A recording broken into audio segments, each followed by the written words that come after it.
கிறிஸ்துவுக்குள் பிரியமுள்ள சகோதர சகோதரிகளை, நம்முடைய பிதாவாகிய தேவனாலும் கர்த்தராகிய இயேசு கிறிஸ்துவினாலும் கிருபையும் சமாதானம் உண்டாவதாக என்கிற அன்பின் வாழ்த்துக்களோடு, தேவனுடைய மிகுந்த கிருபையினாலே இந்த நல்ல நாளிலே நாம் ஒன்று சேர, தேவனுடைய மகா பரிசுத்தமான சகல பிரஸ்தாபத்தை பார்க்கலும் அவர் மகிமைப்படுத்தி வைத்திருக்கிற மேன்மை அருமையுமான அவருடைய வார்த்தைகளை தியானிக்கும்படியாக தேவன் கொடுத்த இந்த நல்ல வாய்ப்புக்காக அவருக்கும் அவருடைய குமாரருக்கும் மகிமையை செலுத்தி கொண்டு, அன்புக்குரிய சகோதர சகோதரிகளை, இன்னைக்கு நாம் பார்க்க போகிற பாடத்தின் தலைப்பு என்னங்க? சோம்பேறியின் வயல், மதியீனனுடைய திராட்சை தோட்டம். ரெண்டு நபர்களுடைய நிலங்களை குறித்து தான் நம்ம இன்னைக்கு பார்க்க போகிறோம். சோம்பேறியின் வயல், மதியீனனுடைய திராட்சை தோட்டம். அந்த ஆதார வசனம் நம்ம வாசிச்சிடலாம். நீதிமொழிகள் 24ஆம் அதிகாரம் 30 முதல் 34 வரைக்கும். நீதிமொழிகள் 24ஆம் அதிகாரம் 30ஆம் வசனம் முதல். சோம்பேறியின் வயலையும் மதியீனனுடைய திராட்சை தோட்டத்தையும் கடந்து போனேன். இதோ அதெல்லாம் முள்ளுக்காடாய் இருந்தது. நிலத்தின் முகத்தை காஞ்சொறி மூடினது. அதன் கற்சுவர் இடிந்து கிடந்தது.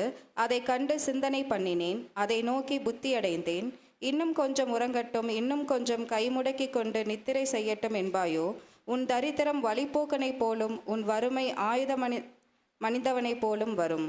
அன்புக்குரிய சகோதர சகோதரிகளே, இந்த நீதிமொழிகள் புஸ்தகத்தை குறித்து ஒரு சில காரியங்கள் நம்ம பார்த்துட்டு அப்புறம் இந்த பாடத்துக்கு நேராக நம்ம கடந்து சென்றோம்னா அது நமக்கு பிரயோஜனமாக இருக்கும்.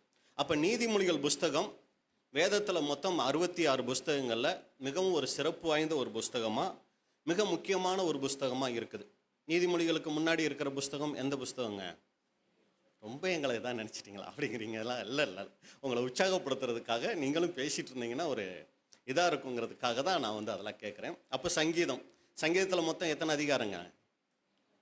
150. நீதிமொழிகள் எவ்வளோங்க?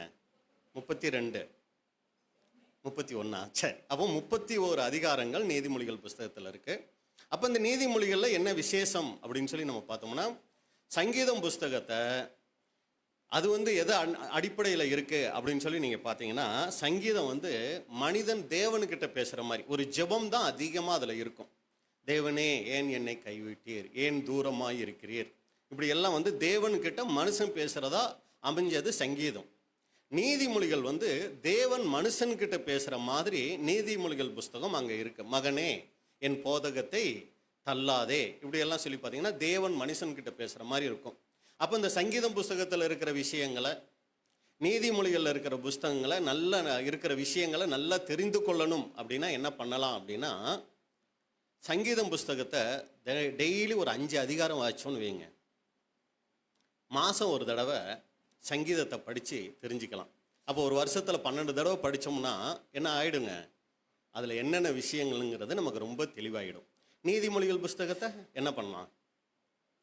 டெய்லி ஒரு அதிகாரம் வாசித்தா போதும், 31 நாள். அப்போ பிப்ரவரி மாதம் என்ன பிரதர் பண்ணுறது அப்படின்னா, மீதி இருக்கிற அதிகாரங்களை சேர்த்து 28ஆம் தேதி இல்லைன்னா 29ஆம் தேதி என்ன பண்ணுங்க, சேர்த்து வாசித்து இப்படி மாதம் ஒரு தடவை அந்த புஸ்தகங்களை படித்தோம்னா நிறைய காரியங்கள், அன்புக்குரிய சகோதர சகோதரிகளே, நாம் வேதத்திலேருந்து கற்றுக்கொள்கிறதுக்கு அது ரொம்ப பிரயோஜனமாக இருக்கும். அப்போ அந்த வகையில் நீதிமொழிகள் புஸ்தகம் அப்படின்னு சொல்லி நம்ம பார்க்கும்போது, இந்த நீதிமொழிகள் புஸ்தகத்தில் என்ன விஷயம் இருக்குது, ஏன் அதை அப்படி டெய்லி ஒரு அதிகாரம் டெய்லி வாசித்து மாதம் ஒரு தடவை அதை படித்து முடிக்கிறதுக்கு அதில் என்ன இருக்குது அப்படின்னு சொல்லி நம்ம பார்த்தோம்னா, நீதிமொழிகள் 1ஆம் அதிகாரம் 2 முதல் 6 வரைக்கும் இந்த நீதிமொழிகள் புஸ்தகத்தை படிக்கிறதுனால என்ன பிரயோஜனம்?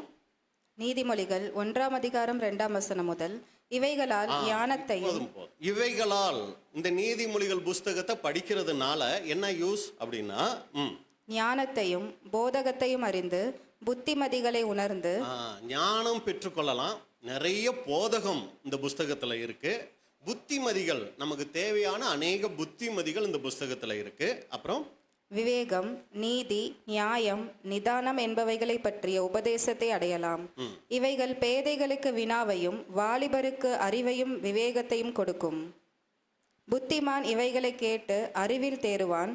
விவேகி நல்ல ஆலோசனைகளை அடைந்து நீதிமொழியையும் அதன் அர்த்தத்தையும் ஞானிகளின் வாக்கியங்களையும் அவர்கள் உரைத்த புதை பொருள்களையும் அறிந்து கொள்வான். அப்ப நிறைய காரியங்கள் சொல்லி கடைசியா எப்படி முடிக்கிறார்னா, ஞானிகள் உரைத்த புதை பொருள்களையும் என்ன பண்ணலாம்னா அறிந்து கொள்ளலாம்.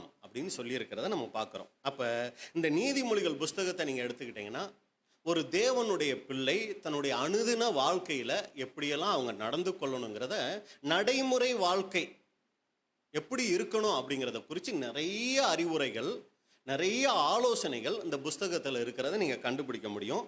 நிறையா இருக்குது, நீங்கள் படிச்சுக்கோங்க. ஒரு சில காரியங்கள் மட்டும் உங்களுக்கு பிரயோஜனத்துக்காக ஒரு சில காரியங்கள் மட்டும் நான் சொல்கிறேன், மீதியெல்லாம் நீங்கள் படித்து அதில் தெரிஞ்சுக்கங்க. அப்போ முதலாவது நீங்கள் பார்த்தீங்கன்னா, இந்த நீதிமொழிகள் புஸ்தகத்தில் தேவனுடைய தெய்வீக திட்டம் முழுக்கவே என்ன ஆயிருக்குன்னா மறைஞ்சிருக்குங்க. அதை நம்ம கண்டுபிடிக்கலாம். அது இன்னைக்கு இருக்க பாடத்தில் கூட ஒரு பெரும் பகுதியை நம்ம என்ன பண்ண போகிறோம்னா, தேவனுடைய தெய்வீக திட்டத்தை வச்சு தான் நம்ம கண்டுபிடிக்க போகிறோம். எப்படின்னா, முதலாம் உலகம் ஆதாம தேவன் இதை பண்ணது, அடுத்து இரண்டாம் உலகம் அந்த யூத யுகத்தில் சுவிசேஷ யுகத்தில் நடந்த காரியங்கள், இதெல்லாம் வச்சு தான் நம்ம என்ன பண்ண போகிறோம்னா இன்னைக்குரிய பாடத்தை கூட நம்ம பார்க்க போகிறோம். அப்போ பார்க்கும்போது தேவனுடைய தெய்வீக திட்டம் இந்த நீதிமொழிகள் புஸ்தகத்தில் அடங்கி இருக்கு. அடுத்து ஆண்டவராகிய இயேசு கிறிஸ்து பரலோகத்தில் இருக்கும்போது அவர் இந்த மனுஷரூபம் எடுத்து வர்றதுக்கு முன்னாடி அவர் எந்த நிலைமையில் இருந்தார், அவர் எப்படியெல்லாம் இருந்தாருங்கிறத கூட எந்த புஸ்தகம் சொல்லியிருக்குங்க? இந்த நீதிமொழிகள் புஸ்தகத்தில் அந்த 8ஆம் அதிகாரத்தில் நம்ம படிக்கும்போது நிறைய காரியங்கள் நம்ம தெரிஞ்சு கொள்ளலாம். அடுத்து முக்கியமாய் தேவனுடைய பிள்ளைக்கு இருக்க வேண்டிய முக்கியமான ஒரு குணலட்சணம் கூட இந்த நீதிமொழிகள் புஸ்தகத்தில் சொல்லியிருக்கு. அது என்ன தெரியுங்களா? சேமிப்பு. ஒரு தேவனுடைய பிள்ளைக்கு சேமிப்புங்கிற குணம் கண்டிப்பாக இருக்கணும். அப்படிங்கிறதுக்கு இங்கே வராது, நீங்கள் பைபிளில் எடுத்து வாசிங்க. நீதிமொழிகள் 6ஆம் அதிகாரம் 6ல் இருந்து 8 வரைக்கும். நீதிமொழிகள் 6ஆம் அதிகாரம் 6 முதல் 8 வரைக்கும்.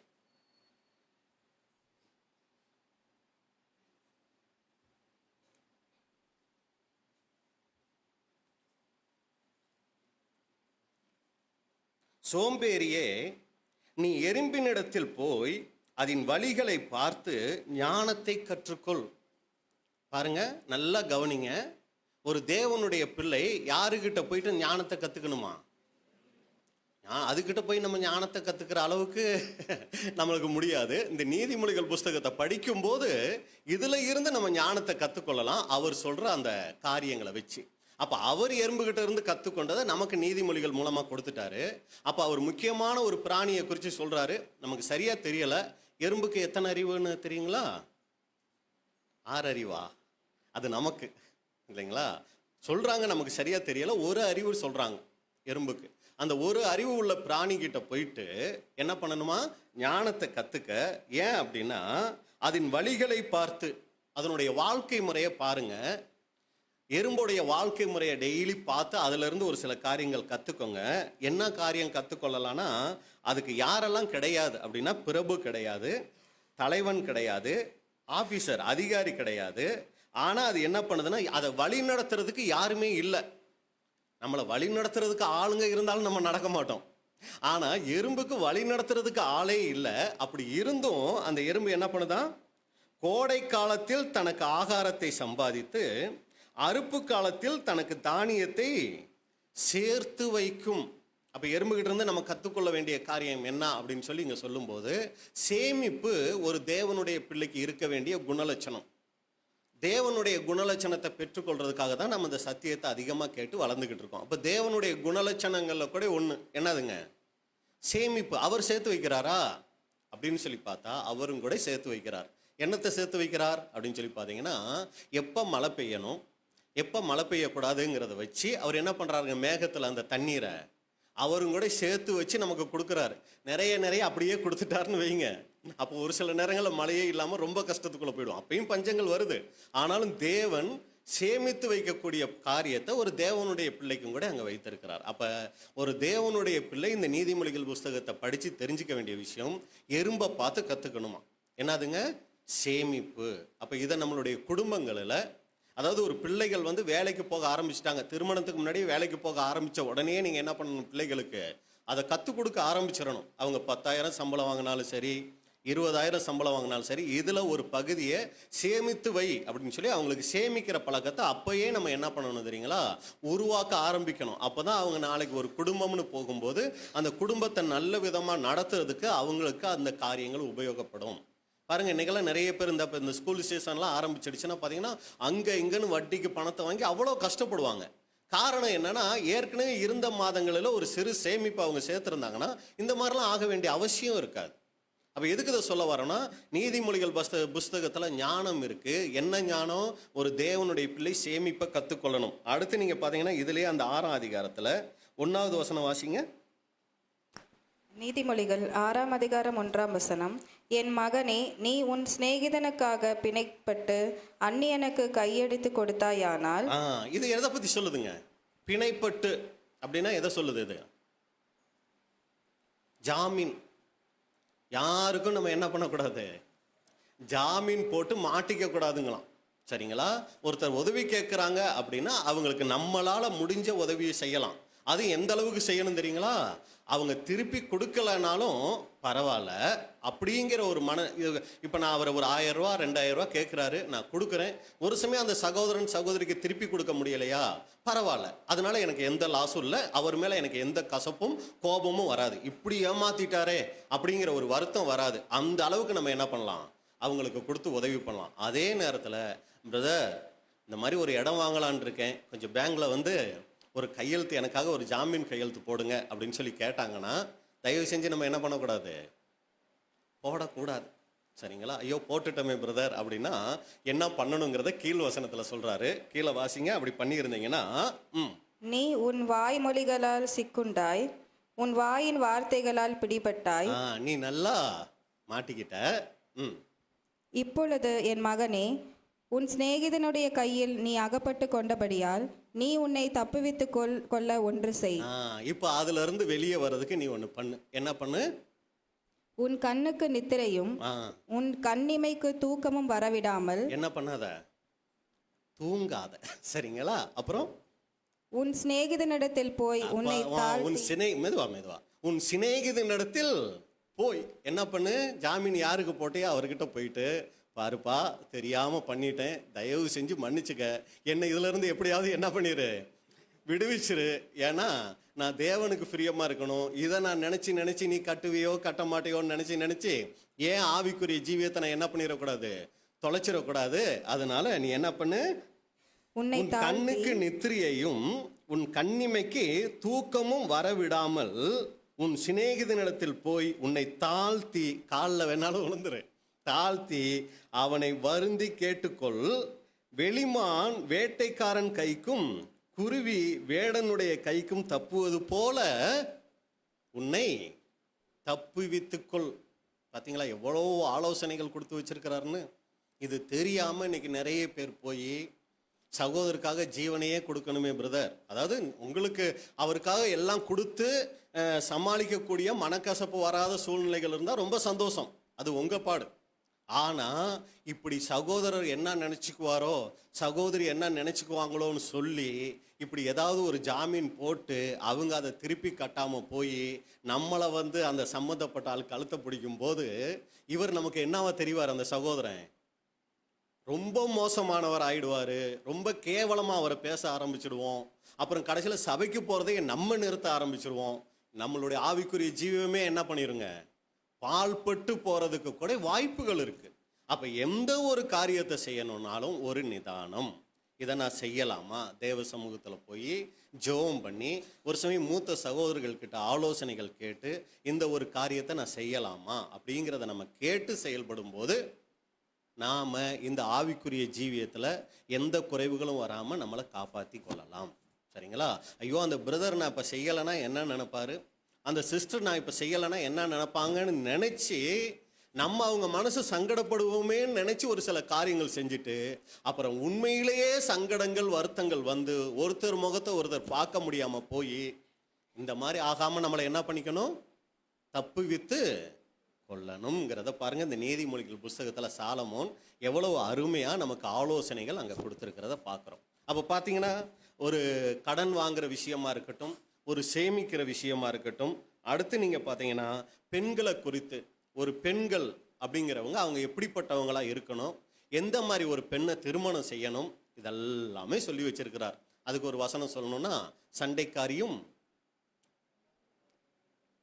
நீங்க தான் சொல்றீங்க, கோபக்காரியுமான வசனம் சொல்லுங்க.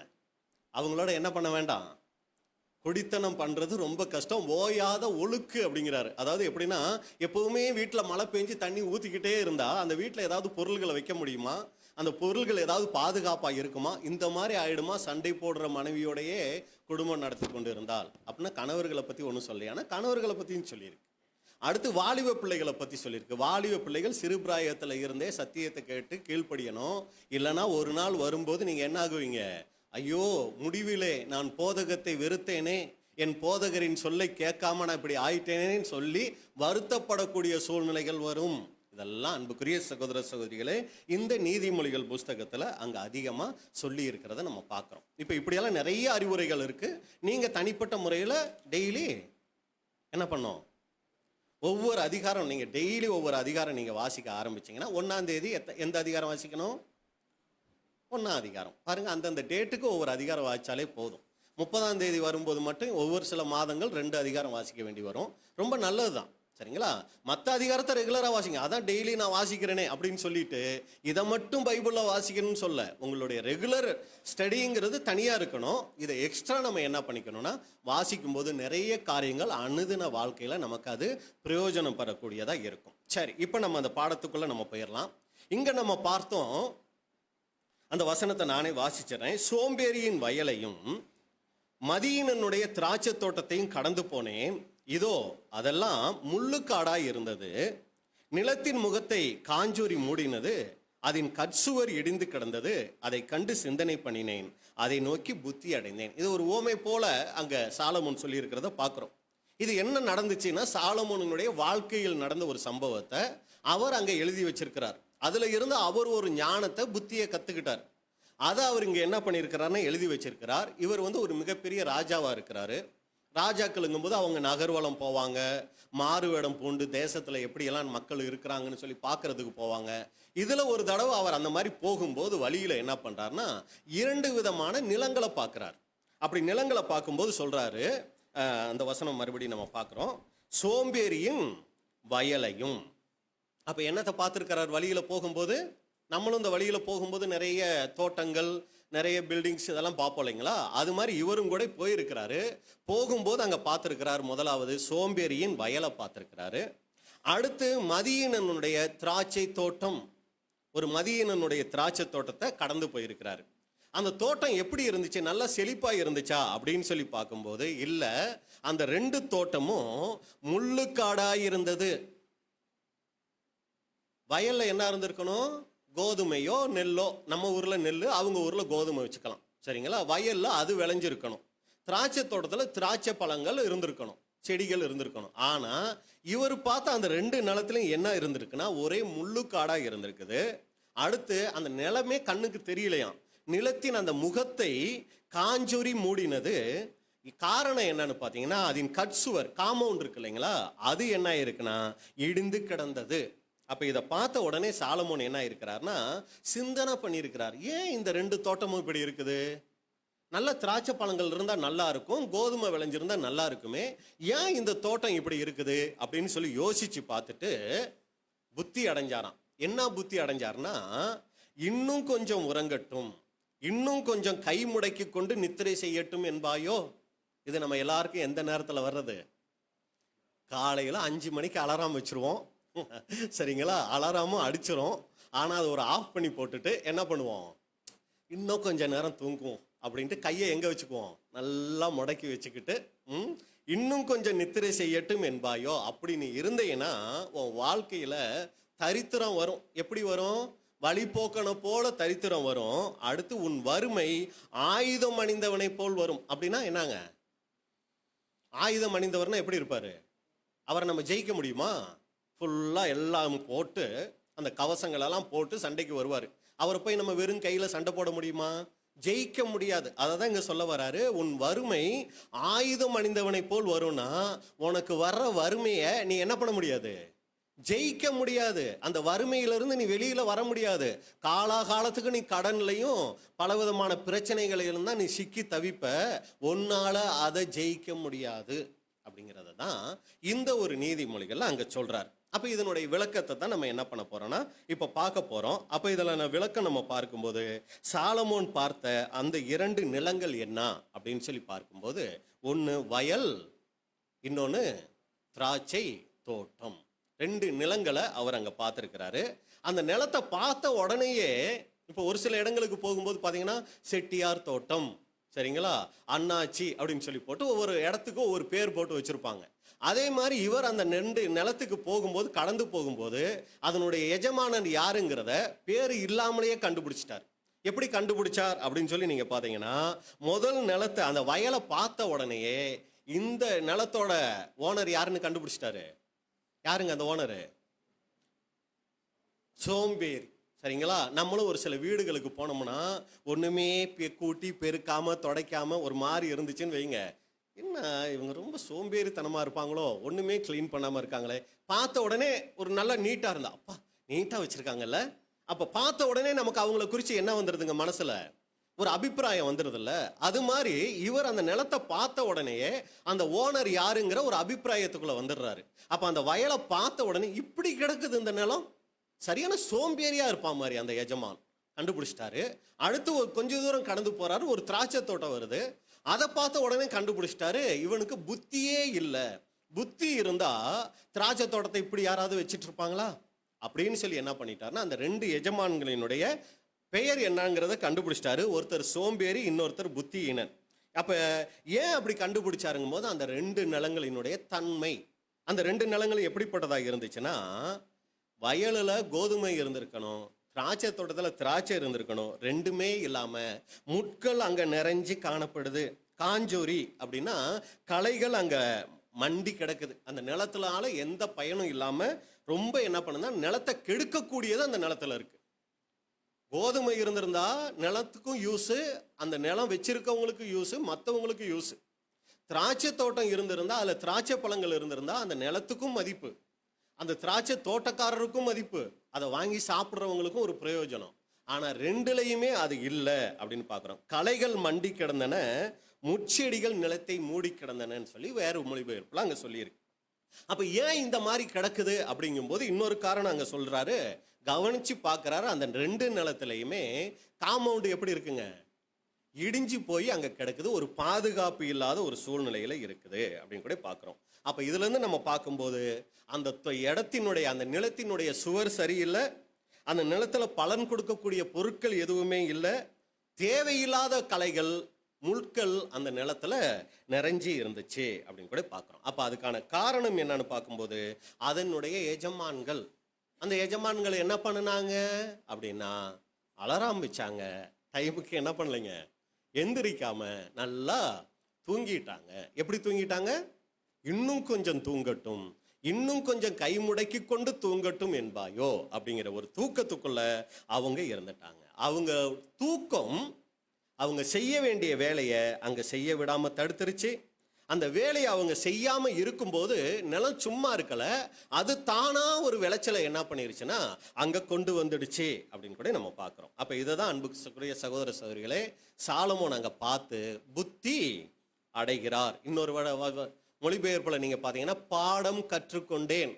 அந்த 2 நிலங்களையும் பார்த்து சாலமோன் என்ன பண்ணாரு, பாடம் கத்துக்கிட்டார் அப்படின்னு கூட நம்ம பார்க்குறோம். என்ன பாடம் கத்துக்கிட்டார் அப்படின்னா, நான் ஏன் நிலத்தை என்ன பண்ணிட மாட்டேன், இப்படி விட்டுட மாட்டேன், எனக்கு இருக்கிற தோட்டத்தை நான் இந்த சோம்பேறிங்க மாதிரி விட்டுற மாட்டேன்னு சொல்லி என்ன பண்ணார்னா பாடம் கத்துக்கிட்டார்.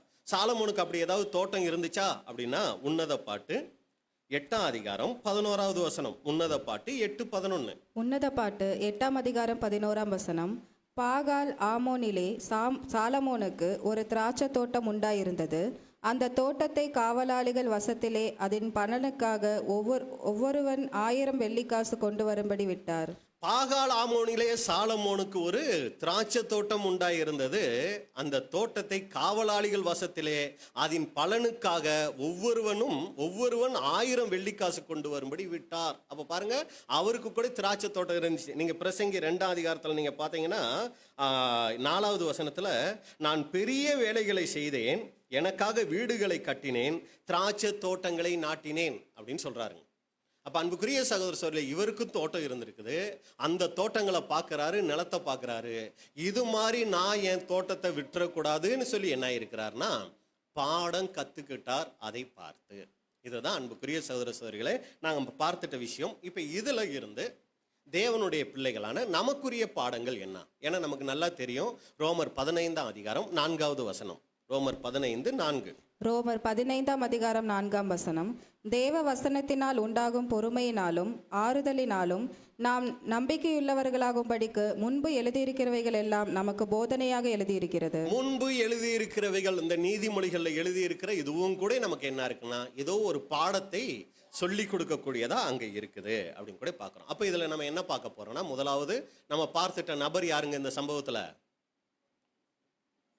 எல்லாம் இருக்கீங்களா? இப்போ நம்ம பார்த்தோம் இல்லைங்களா இவ்வளவு நேரம் இந்த சம்பவத்துல இதுல பார்த்துட்ட நபர் யார்? இதுல சாலமோன். அப்ப அந்த சாலமோன் தான் அந்த நிலத்தை பார்த்தாரு. சாலமோன் யாரை அடையாளப்படுத்துறார்? அப்புறம் 2 பேர் இருக்காங்க. யாருங்க அவங்க? சோம்பேறி, புத்தியீனன், மதியீனன். சரிங்களா? இவங்க 2 பேர் யாருக்கு அடையாளமா இருக்கிறாங்க?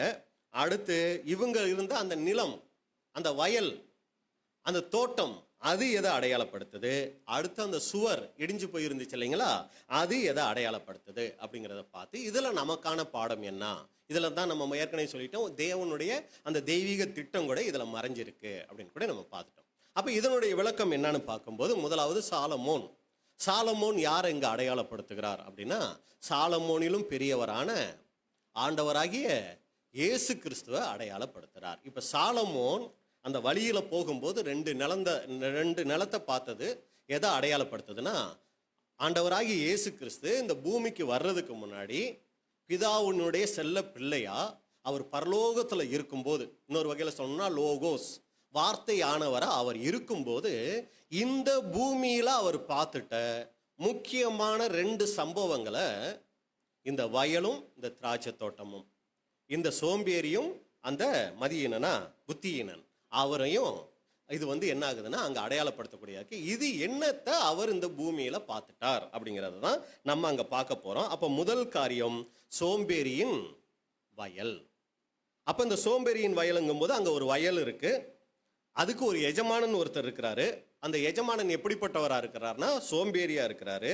இப்ப அவர் அந்த வயல் நிலத்தை சரியா பராமரிக்காததுனால அந்த வயல் நிலம் முள்ளுக்காடா அங்க மாறிடுச்சு, காஞ்சொரி மூடி போயிருக்குது, சுவரு இடிஞ்சு போயிருக்குது.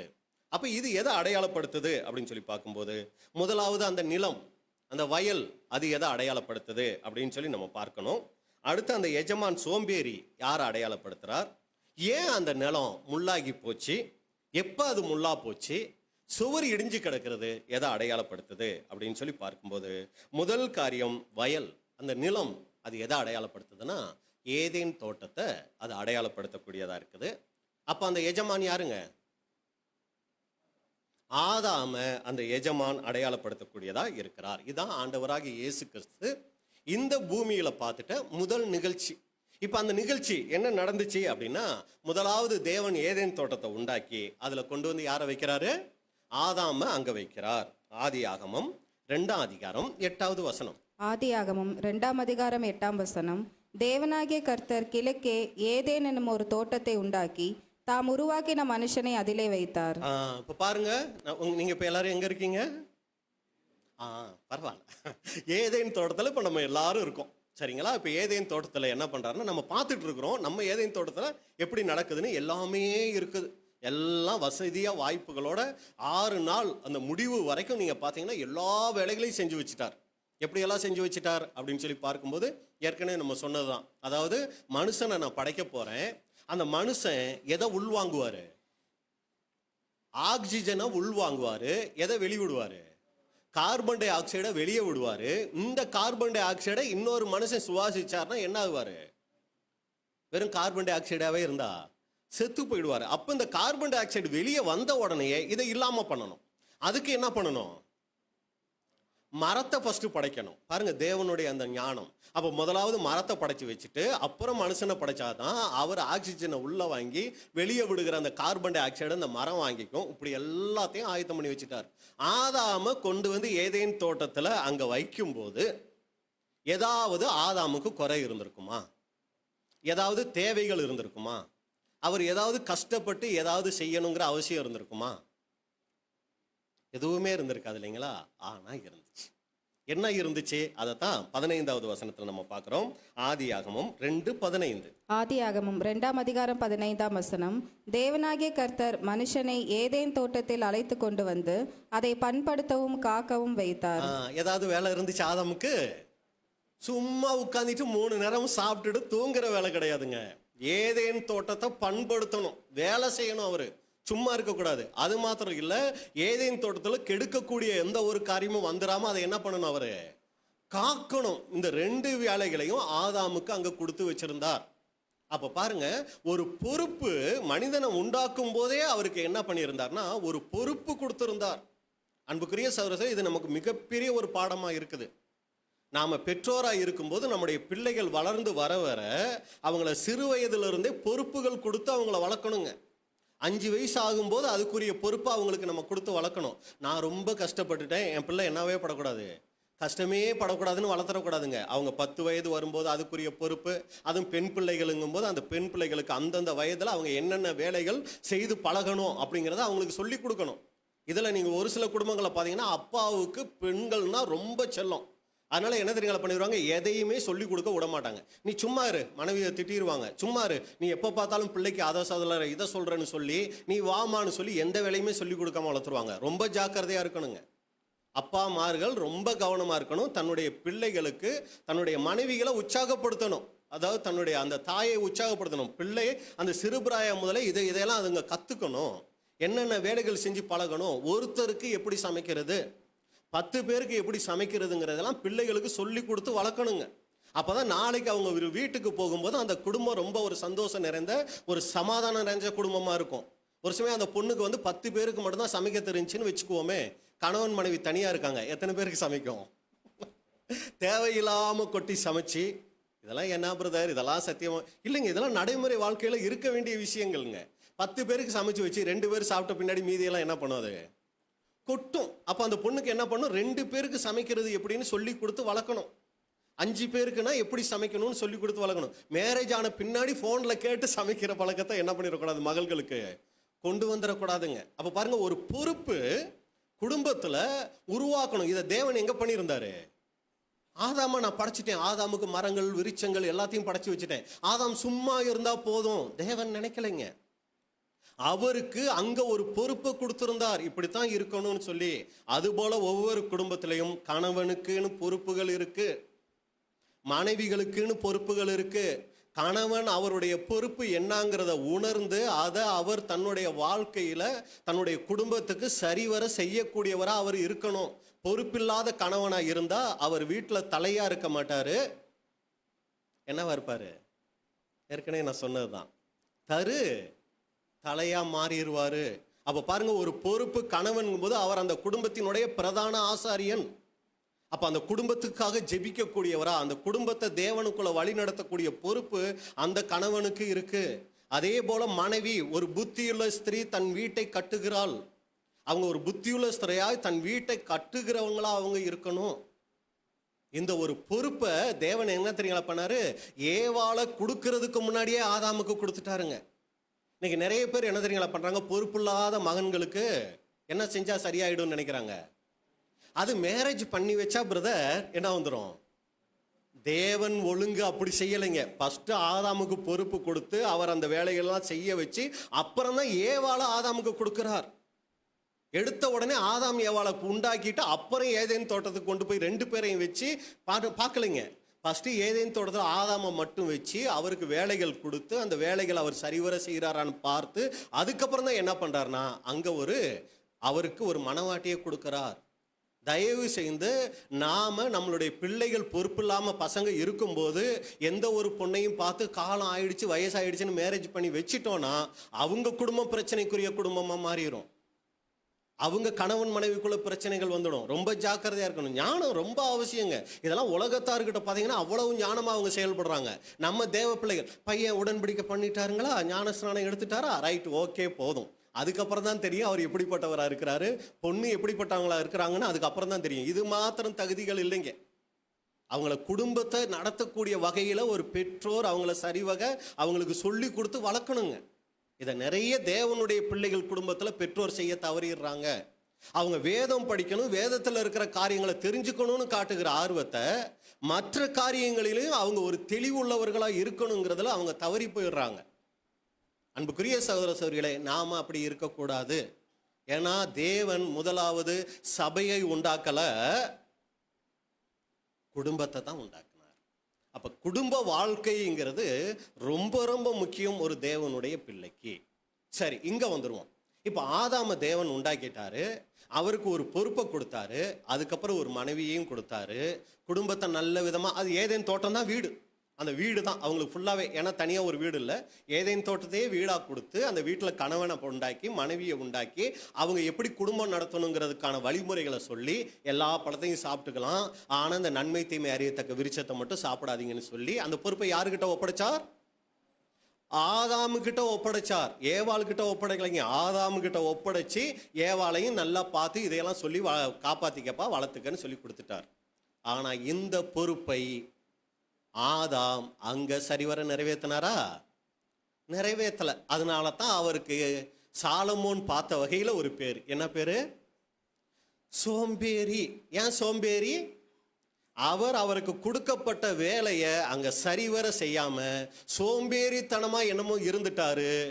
எங்க வாங்க அப்படியே போயிட்டு அப்படியே சுற்றி பார்த்துட்டு வரோம், நீ போ எனக்கு ரொம்ப அசதியாக இருக்கு, நீ வேணும்னா போயிட்டு வா அப்படின்னு சொல்லி சோம்பேறித்தனமாக இருந்துட்டதுனால தனியாக ஏவாள் போனாங்க. என்ன பண்ணாங்க? சாத்தான்கிட்ட மாட்டிட்டாங்க. ஒரு சமயம் ஆதாமும் கூட போயிருந்தா ஏவாள் பாம்பு பேச்செல்லாம் கேட்காத, ஆண்டவர் தெளிவாக சொல்லியிருக்கிறாரு, நம்ம அந்த பக்கம் போகக்கூடாதுன்னு கூட்டிகிட்டு வந்திருப்பார். சரிங்களா? இன்னைக்கு நிறைய இடங்கள்ல சகோதரிகளை, அதாவது வேலையின் நிமித்தம் அவங்கள தனியாக அனுப்புறது ஒரு சில காலங்கள் நம்ம தவிர்க்க முடியாது. ஆனால் முடிந்த வரைக்கும் எந்த ஒரு இடத்துக்கு போகிறதும் கணவன் மனைவி இணைந்து போனால் அது ஒரு ஆசீர்வாதமாக இருக்கும். நீங்கள் வரலன்னா பரவாயில்ல, நான் போய்க்குவேன், இதெல்லாம் ரொம்ப தவறுங்க. சரிங்களா? இதெல்லாம் நம்ம குடும்பத்தில் கட்டமைக்கக்கூடிய காரியமாக இருக்கணும். சேர்ந்து ஒரு விசேஷம், சேர்ந்து ஒரு நல்ல காரியம் கெட்ட காரியங்களுக்கு போயிட்டு வர்றது வந்து ரொம்ப ஆரோக்கியம். அதே மாதிரி கணவனுடைய பேச்சை கேட்காம இன்னைக்கு நிறைய பேர் அங்கே சிட்பன்ஸில் இங்கன்னு பணத்தை போட்டு அவன் ஓடி போய் பாருங்க, குடும்பங்களில் எவ்வளவு பிரச்சனைகள் வருது தெரியுங்களா? அப்போ இங்கே நம்ம அதுதான் தேவன் நமக்கு கற்றுக் கொடுக்குறார். ஆதாம் இல்லாமல் ஆதாம் ஒரு சமயம் சோம்பேறித்தனப்பட்டுக்கிட்டு இருந்துட்டாரா, இந்தமாவே முடிவெடுத்துக்கிட்டு நீ எல்லாம் எனக்கு வர வேண்டாம்னு சொல்லி போயிட்டாங்களான்னு தெரியல. பாவம் உட்பிரவேசிக்க அது ஒரு காரணமாக அங்கே ஆயிடுச்சு. தேவன் இங்கே சொல்கிறார், ஆதாம் ஒரு சோம்பேறியா அங்கே என்ன பண்ணிட்டார்னா இருந்துட்டார் அப்படின்னு கூட நம்ம பார்க்குறோம். இப்போ பாவம் என்ன ஆயிடுச்சு? உள்ளே வந்துடுச்சு. இப்போ ஏதேன் தோட்டத்துக்குள்ளே என்ன வந்துடுச்சுங்க? அங்கே சோம்பேறியா இருந்துட்டதுனால நிலத்துக்குள்ள என்ன வந்துடுச்சு? முட்கள் அங்க வந்துடுச்சு. ஆதியாகமம் 3ஆம் அதிகாரம் 17-18. ஆதியாகமம் 3ஆம் அதிகாரம் 17-18. ஆதியாகமம் 3ஆம் அதிகாரம் 17ஆம் வசனம் முதல்.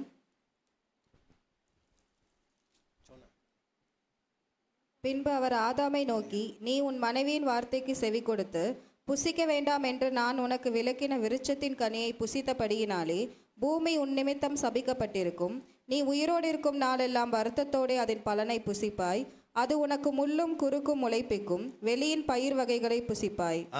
முட்கள் பிறப்பிக்கும். அப்ப அன்புக்குரிய சகோதர சகோதரிகளே, அங்க சாலமோன் பார்த்த இந்த சோம்பேறியினுடைய வயல் எப்படி இருந்துச்சு?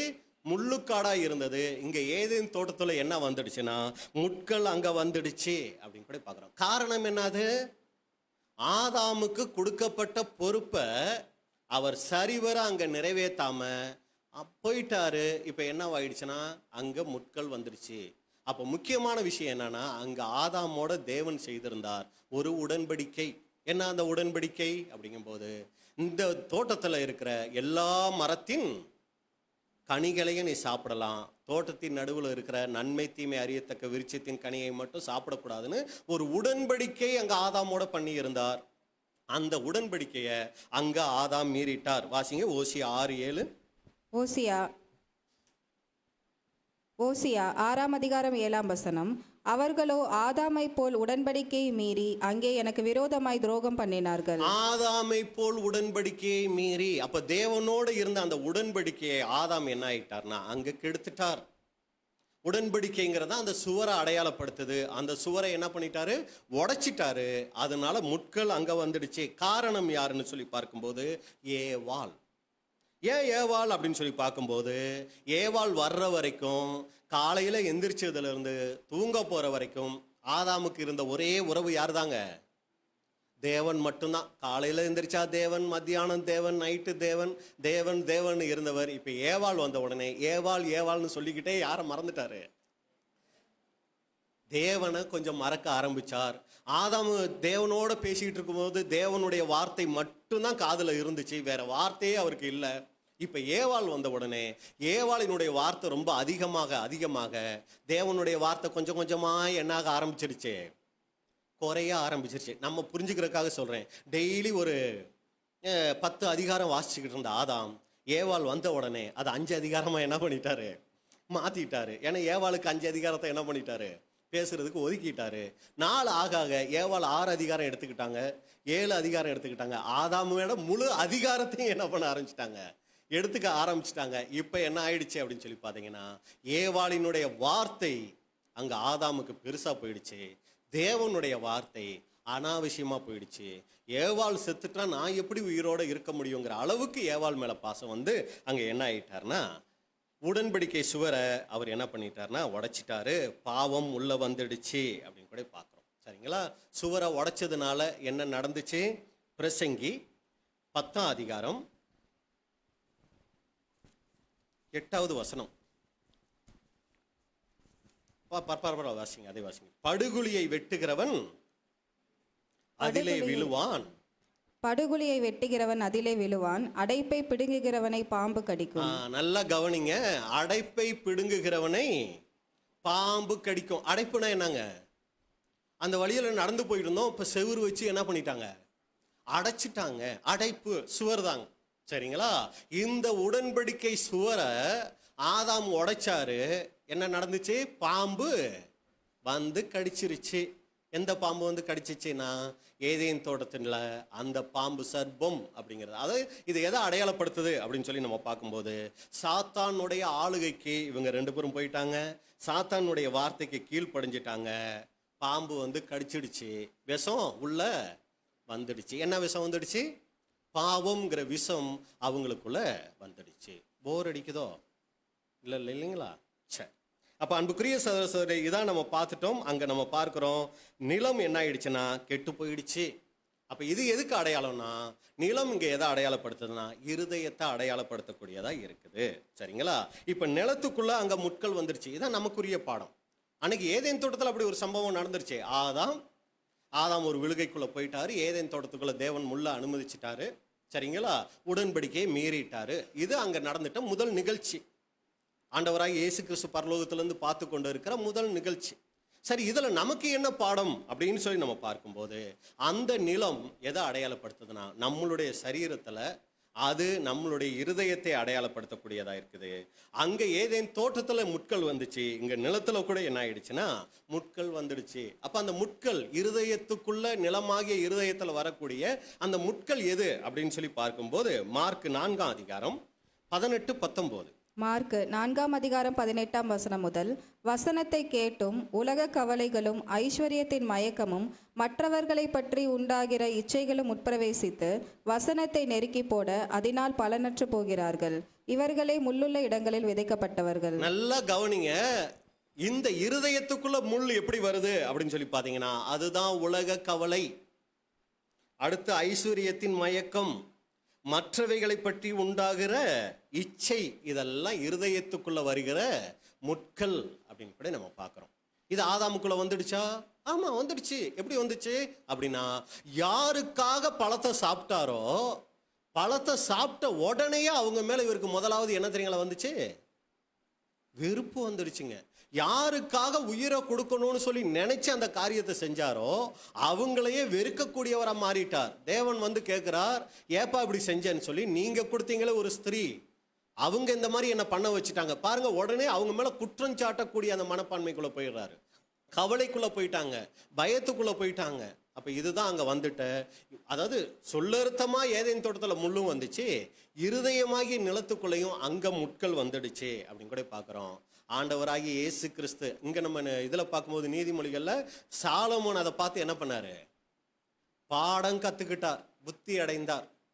இதை ஆண்டவராகிய இயேசு கிறிஸ்து பூமியில பார்க்கிறார். ஒரு பரிபூரண மனுஷனை பூமியில உண்டாக்கி அவருக்கு எல்லா விதமான காரியங்களையும் சொல்லி கொடுத்து செய்தாலும் அவர் என்ன ஆயிட்டாரு? சோம்பேறியா இருந்து கெடுத்துக்கிட்டார் நிலத்தை. நானும் கூட ஒரு பரிபூர்ண மனுஷனா இந்த பூமிக்கு போவேன், ஆனா ஆதாம் செஞ்ச இந்த தப்பை நான் என்ன பண்ணிடக்கூடாது? செஞ்சிடக்கூடாது. பாடம் கற்றுக்கொண்டார் அப்படின்னு கூட நம்ம பார்க்கிறோம். சரி, இது முதல் நிகழ்ச்சி. இப்ப ரெண்டாவது நிகழ்ச்சி என்ன அப்படின்னு சொல்லி பார்த்தீங்கன்னா, மதியீனனுடைய திராட்சை தோட்டம். அப்ப திராட்சை தோட்டம் அது எதை குறிக்குது? அந்த எஜமான் மதியீனன் அவர் யாரை அடையாளப்படுத்துகிறார் அப்படின்னு சொல்லி நம்ம பார்க்கும்போது, இது ஆதாமுக்கு அப்புறம் வந்துட்ட பூமியில நடந்த முக்கியமான ஒரு நிகழ்ச்சி. அது என்னது? சங்கீதம் 80:8-9.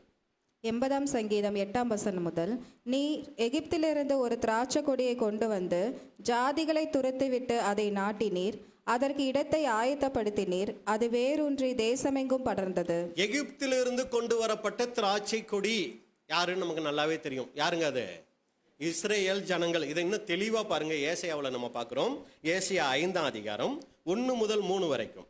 ஏசாயா 5ஆம் அதிகாரம் 1ஆம் வசனம் முதல், இப்பொழுது நான் என் நேசரிடத்தில் அவருடைய திராட்சை தோட்டத்தை குறித்து என் நேசருக்கேற்ற ஒரு பாட்டை பாடுவேன். என் நேசருக்கு மகா செழிப்பான மேட்டிலே ஒரு திராட்சை தோட்டம் உண்டு. அவர் அதை வேலியடைத்து அதிலுள்ள கற்களை பொறுக்கி அதிலே நற்குல திராட்சை செடிகளை நட்டு அதன் நடுவில் ஒரு கோபுரத்தை கட்டி அதில் ஆலையையும் உண்டு பண்ணி அது நல்ல திராட்சை பழங்களை தருமென்று காத்திருந்தார். அதுவோ கசப்பான பழங்களை தந்தது. எருசலேமின் குடிகளே, யூதாவின் மனுஷரே, எனக்கும் என் திராட்சை தோட்டத்துக்கும் நியாயம் தீருங்கள். பாருங்க, இங்க ஒரு திராட்சை தோட்டத்தை பத்தி அப்படியே சொல்லிட்டோம். இது நமக்கு நிறைய நேரங்கள் நம்ம படிச்ச பகுதி தான். அப்போ ஒரு திராட்சை தோட்டத்தை பத்தி சொல்லிட்டு, எது அந்த திராட்சை தோட்டம் அப்படின்னு சொல்லும்போது ஏசாயா 5:7. ஏசாயா 5ஆம் அதிகாரம் 7ஆம் வசனம், சேனைகளின் கர்த்தருடைய திராட்சை தோட்டம் இஸ்ரேலின் வம்சமே. அப்போ போதுங்க. அப்ப அன்புக்குரிய சகோதர சகோதரர்களே, சாலமோன் முதலாவது வழியில நடந்து போகும்போது ஒரு நிலத்தை பார்க்கிறார். அது ஒரு வயல். அதனுடைய எஜமானன் சோம்பேறின்னு பார்த்துட்டார். இது நமக்கு எதை அடையாளப்படுத்துறது? ஆண்டவராக இயேசு கிறிஸ்து இந்த பூமியில பார்க்கிறார். தேவன் ஏதேன் தோட்டத்தை உண்டாக்கி ஆதாம அங்க உண்டாக்குறார். ஆதாம் சோம்பேறியா இருந்தது நிமித்தம் அந்த நிலமே முள்ளுக்காடா மாறிடுச்சு. இப்ப ரெண்டாவது நம்ம பார்க்கிறோம், ஒரு ஒரு திராட்சை தோட்டத்தை பார்க்கிறார். அந்த திராட்சை தோட்டம் எதுன்னு இங்க நம்ம பார்க்கும்போது அது இஸ்ரேல் ஜனங்களை அங்க அடையாளப்படுத்தக்கூடியதா இருக்குது. அதனுடைய எஜமானன் மதியீனன். அது யாருன்னு சொல்லி பார்க்கும்போது, திராட்சை தோட்டம் இஸ்ரேலின் வம்சம், தோட்டக்காரர் யாருங்கும் போது இஸ்ரேலின் ஜனங்கள், அந்த இஸ்ரேல் ஜனங்கள்னு நம்ம பார்க்கிறோம். சரி, இங்க என்ன நடந்துச்சு அப்படின்னா, அந்த இஸ்ரேல் ஜனங்களை எகிப்துல இருந்து கொண்டு வந்து வனாந்தரத்துல நடத்தி, வனாந்தரத்துல அவங்களுக்கு தேவையான கற்பனைகளை கொடுத்து, ஒரு மனிதன் இந்த பூமியில ஒரு ஆரோக்கியமுள்ள மனிதனா, எப்பவுமே என்னன்னைக்கு வாழக்கூடியவரா அவர் இருக்கணும்னா என்னெல்லாம் செய்யணுங்கிற அநேக ஆலோசனைகளை எப்படியெல்லாம் அவங்க, அதாவது சின்ன சின்ன விஷயத்துல இருந்து பெரிய விஷயங்கள் வரைக்கும் எல்லா விஷயத்துக்கும் ஆலோசனைகளை அவங்களுக்கு தெளிவா கொடுத்து என்ன பண்றாருன்னா அவர் அங்க நடத்திட்டு வர்றார் அப்படின்னு கூட நம்ம பார்க்கிறோம். இவ்வளவெல்லாம் சொல்லியும் அவங்களும் கூட என்ன பண்ணாங்கன்னா, ஆதாமுக்கு எப்படி சொல்லி கொடுத்தும் அவர் சுவரை உடைச்சாரோ, உடன்படிக்கை மீறினாரோ, அதே போல என்னன்னாங்கன்னா இந்த இஸ்ரேல் ஜனங்களும் தேவனோடு பண்ணியிருந்த அந்த உடன்படிக்கையை மீறிட்டாங்க. ஓசியா 6:7. ஓசியா 6ஆம் அதிகாரம் 7ஆம் வசனம், அவர்களோ ஆதாமை போல் உடன்படிக்கையை மீறி அங்கே எனக்கு விரோதமாய் துரோகம் பண்ணினார்கள். ரெண்டு சம்பவத்தையும் ஒண்ணுபடுத்தி இந்த வசனத்துல சொல்லிட்டார். ஆதாமும் அங்க உடன்படிக்கையை மீறினாரு. அதுக்கப்புறம் அடுத்த தோட்டத்துக்கு வந்தா, இஸ்ரேல் ஜனங்களுக்குள்ள வந்தா, இந்த இஸ்ரேல் ஜனங்களும் என்ன ஆயிட்டாங்கன்னா அவங்களும் தேவனோடு செய்து கொண்ட அந்த உடன்படிக்கையை அங்க மீறிட்டாங்க அப்படின்னு கூட பார்க்கிறோம். அப்ப அந்த வனாந்தரத்துல வரும்போதே சொல்றாரு, இப்படியெல்லாம் இருக்கணும், நீங்க முறுமுறுக்க கூடாது, தெளிவா சொல்றாரு. ஆனா அங்கேயே அவங்க என்ன பண்ண ஆரம்பிச்சிட்டாங்கன்னா அந்த உடன்படிக்கையை மீற ஆரம்பிச்சிட்டாங்க. உலக கவலை அவங்களுக்குள்ள வந்துடுச்சு. ஏன்னா உடன்படிக்கை மீறின உடனேயே முட்கள் உள்ள வந்துடுச்சு. முட்கள் வந்தாலே நமக்கு தெரியும் அது இந்த உலக கவலை. நம்ம மத்தேயுல பார்த்தோம் இல்லைங்களா? அவங்களுக்குள்ள உலக கவலை இஸ்ரேல் ஜனங்களுக்குள்ள வந்துச்சு. எப்படி வந்துச்சு? என்னாகமம் 11ஆம் அதிகாரம் 4-5 வசனம். என்னாகமம் 11ஆம் அதிகாரம் 4ஆம் வசனம் முதல், பின்பு அவர்களுக்குள் இருந்த பல ஜாதியான அந்நிய ஜனங்கள் மிகுந்த இச்சையுள்ளவர்கள் ஆனார்கள். இஸ்ரேல் புத்திரரும் திரும்ப அழுது, நமக்கு இறைச்சியை புசிக்க கொடுப்பவர் யார்? நாம் எகிப்திலே கிரமியம் இல்லாமல் சாப்பிட்ட மச்சங்களையும் வெள்ளரி காய்களையும் கொம்பட்டி காய்களையும் கீரைகளையும் வெங்காயங்களையும் வெள்ளை பூண்டுகளையும் நினைக்கிறோம். பாத்தீங்களா, அந்த இது வந்துடுச்சு. என்ன வந்துருச்சு? உலக கவலை இஸ்ரேல் ஜனங்களுக்குள்ள வந்துருச்சு. காரணம் என்னது? உடன்படிக்கை முறிச்சிட்டாங்க. நான் உங்கள் நடுவில் இருந்து உங்களுக்குள்ளே உலாவி உங்கள் தேவனாய் இருப்பேன்னு சொல்லியிருக்கிறார். அப்புறம் எதுக்கு கவலைப்படணும்? தேவன் நம்மளோட இருக்கிறார், உன்னை விட்டு விலகவில்லை, உன்னை கைவிடவில்லைன்னு சொல்லி இருக்கிறாரு. அப்புறம் எதுக்கு கவலைப்படணும்? ஆனா என்னதான் வனாந்திரத்துக்கு வந்துட்டாலும் அந்த பழைய புளிப்பு இவங்களுக்கு என்னவாகல, விடலை. அந்த எகிப்தே தான் மைண்ட்ல நிறைஞ்சி இருக்குது. அதனால இப்ப என்ன பண்றாங்கன்னா, மிகுந்த இச்சை உள்ளவர்கள் ஆயிட்டு நமக்கு சாப்பிட்றதுக்கு இறைச்சியை யாரு கொடுப்பா? நாம் எகிப்திலே கிரயம் இல்லாமல் சாப்பிட்ட மச்சங்களையும் வெள்ளரி காய்களையும் கொம்பட்டி காய்களையும் கீரைகளையும் வெங்காயங்களையும் வெள்ளை பூண்டுகளையும் நினைக்கிறோம்.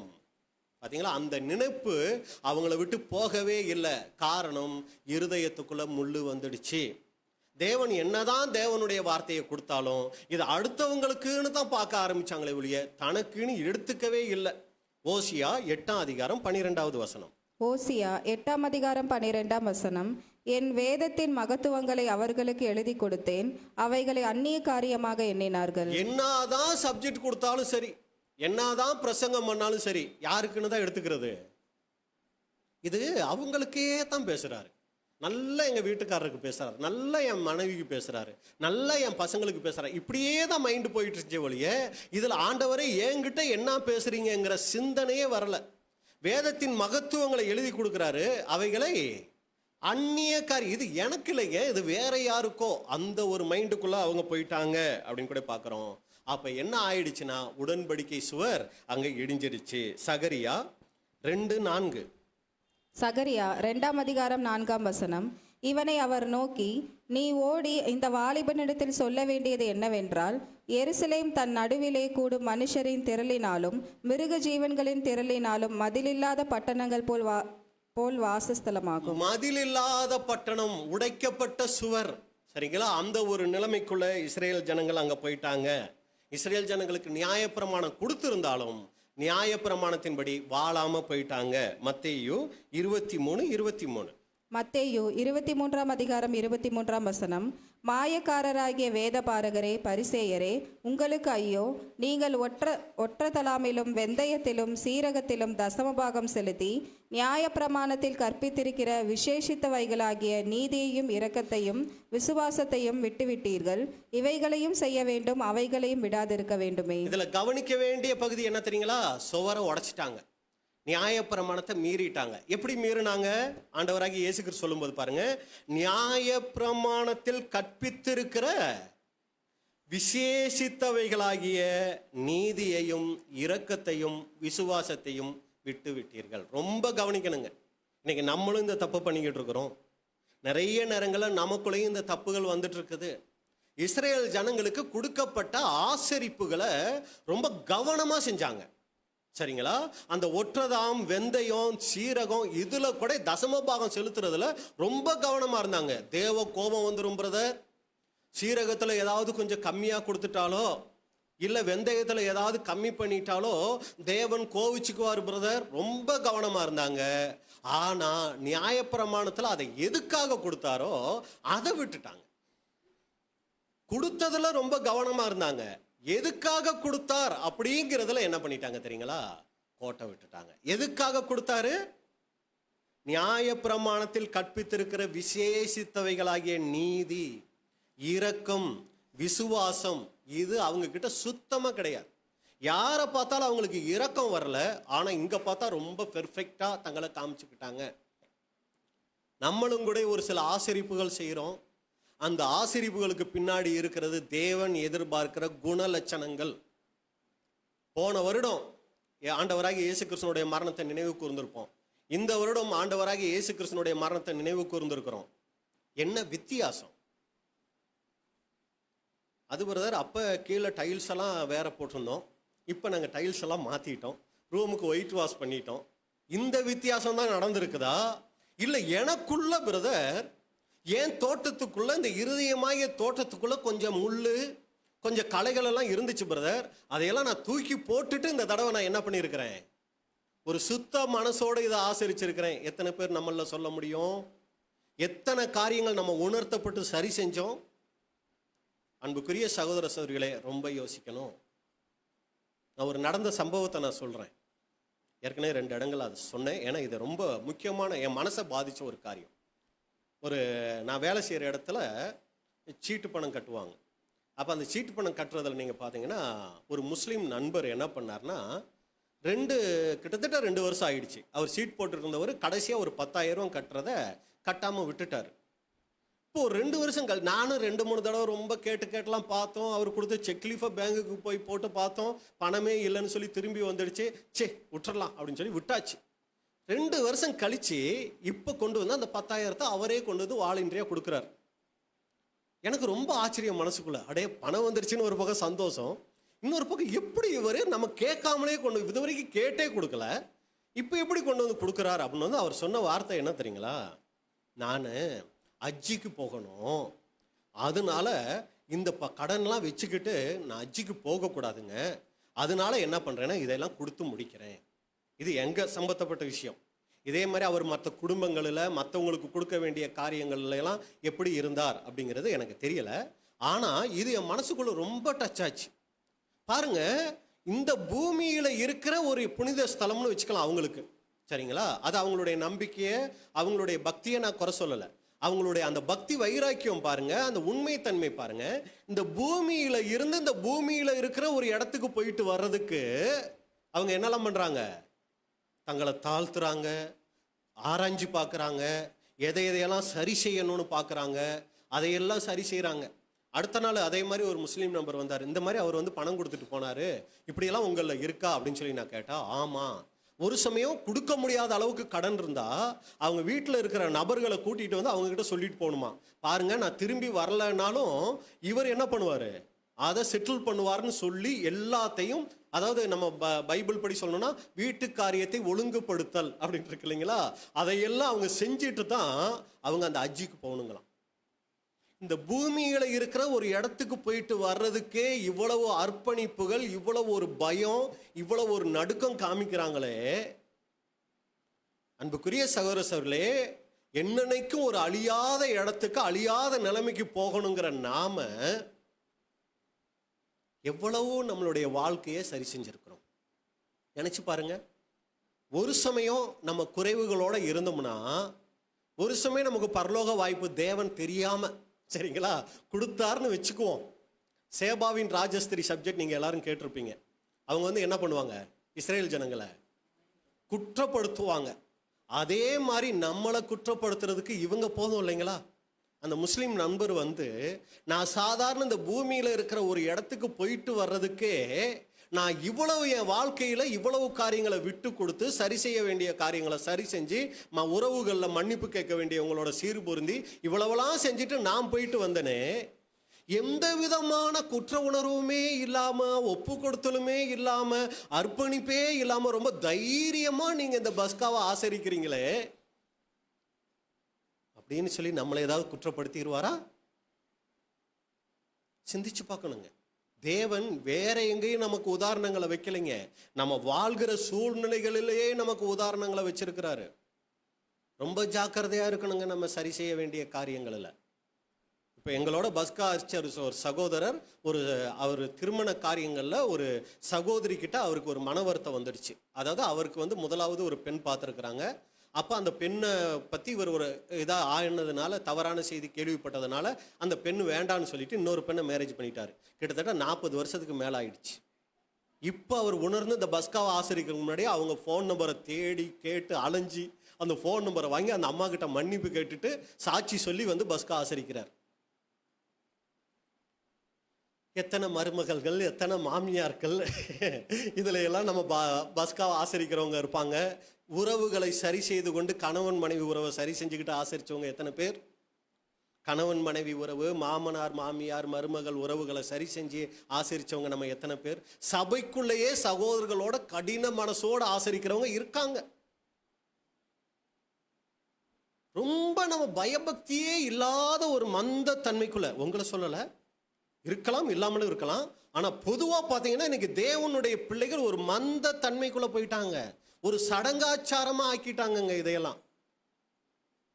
இதைத்தான் இஸ்ரேல் ஜனங்கள் அன்னைக்கு செஞ்சுக்கிட்டு இருந்தாங்க. அவங்க நிறைய ஆசரிப்புகள் வச்சிருந்தாங்க, நிறைய தேவனுக்கு செய்ய வேண்டிய கடமைகளை செஞ்சுக்கிட்டு இருந்தாங்க. ஆனா தேவன் எதுக்காக கொடுத்தாரோ அந்த நோக்கத்தை விட்டுட்டாங்க. எதுக்காக நமக்கு இந்த நினைவு கூறுதல்? பழைய புளிப்புகளை எல்லாம் அகற்றிட்டு புதிதாய் பிசைந்த மாவா, துர்குணம் பொல்லாப்பு எல்லாத்தையும் எடுத்து போட்டுட்டு துப்புரவு உண்மையோடு அதை ஆசரிக்கணும்னு தேவன் கொடுத்தாரு. பிரதர் அப்பத்தில் ரொம்ப கவனம் பிரதர், சீக்கிரமெல்லாம் ரெடி பண்ணிடாதீங்க. கரெக்டாக அந்த ஒரு ½ இருக்கும்போது ரெடி பண்ணால் போதும். முன்னாடி பண்ணிட்டா என்ன ஆகிடும்? புளிச்சாலும் புளிச்சிடும். திராட்சை பழம் நல்லா பார்த்து பிரதர், ரொம்ப நேரம் வெயிட் பண்ணிடாதீங்க, சூடு புளிச்சிடும். ரொம்ப கவனமாக இருக்கணும். புளிப்பு கொஞ்சம் கூட வந்துடக்கூடாது பிரதர், ரொம்ப கவனமாக இருக்கிறோம். இருதயம், சிந்தனை, நம்ம வாழ்க்கை முறைகள், இதை பற்றி கவலைப்படுறோமா? அதில் கொஞ்சம் புளிப்போ கொஞ்சம் உப்போ ஏதாவது இருந்துட்டா தேவன் தண்டிச்சிருவார் நினைக்கிறீங்களா? என் தேவன் தண்டிக்கிற மாதிரி எனக்கு தெரியலை. ஏன்னா அவர் இதில் அவ்வளோ அக்கறை செலுத்தலை. அவர் கவனம் பூரா எங்கே தெரியுங்களா இருக்கு? இருதயத்தில் கவனம் இருக்கு. இருதயத்தில் அடே இப்படி இருக்கிற இருதயத்தில் இவ்வளவு புளிப்ப இவ்வளவு கசப்பை வச்சுக்கிட்டு நீ வெளியில் இருக்கிற காரியத்துக்கு இவ்வளவு முக்கியத்துவம் கொடுக்குறியே. இப்போ இந்த வசனத்தை பாருங்க. அவங்கள பார்த்து என்னன்னு தெரியுங்களா சொன்னாரு?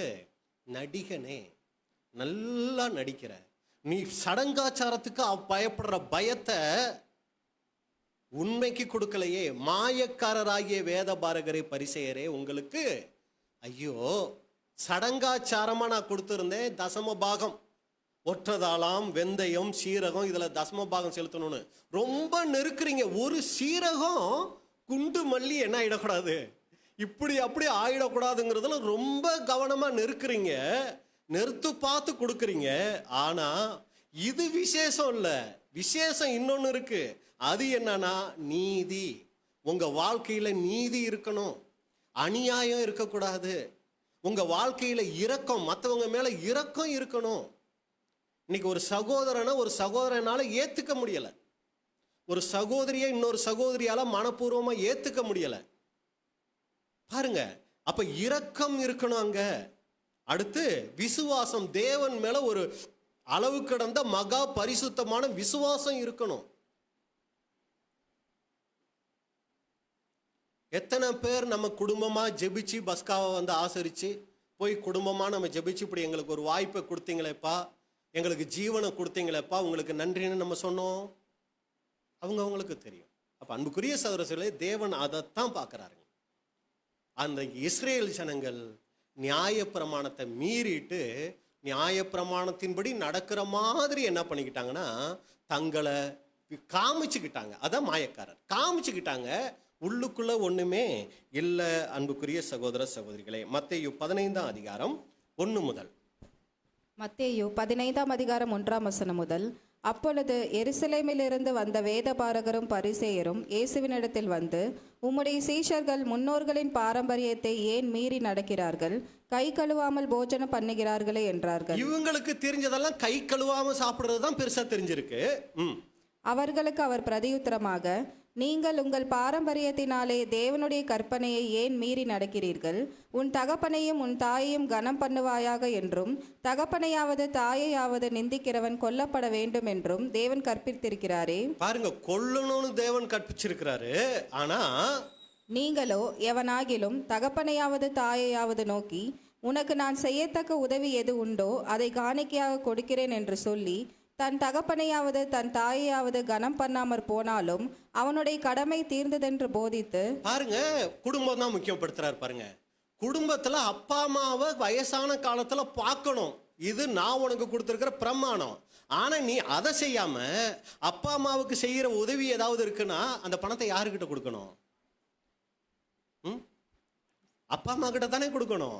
ஆனா இவங்க என்ன பண்ணாங்களாம், அதை காணிக்கையாக கொடுக்கிறேன் என்று சொல்லி உன் தகப்பனையாவது உன் தாயையாவது கனம் பண்ணாமல் போனால் அவனுடைய கடமை தீர்ந்தது. நீ இங்க சரியா இருந்துட்டீங்கன்னா போதும், சபையில ரொம்ப கரெக்டா இருந்துட்டா போதும், வீட்டுல நீ எப்படி இருந்துட்டாலும் பரவாயில்லை. அன்புக்குரிய சகோதர சொல்லி அதான் இங்க சொல்ல வராரு.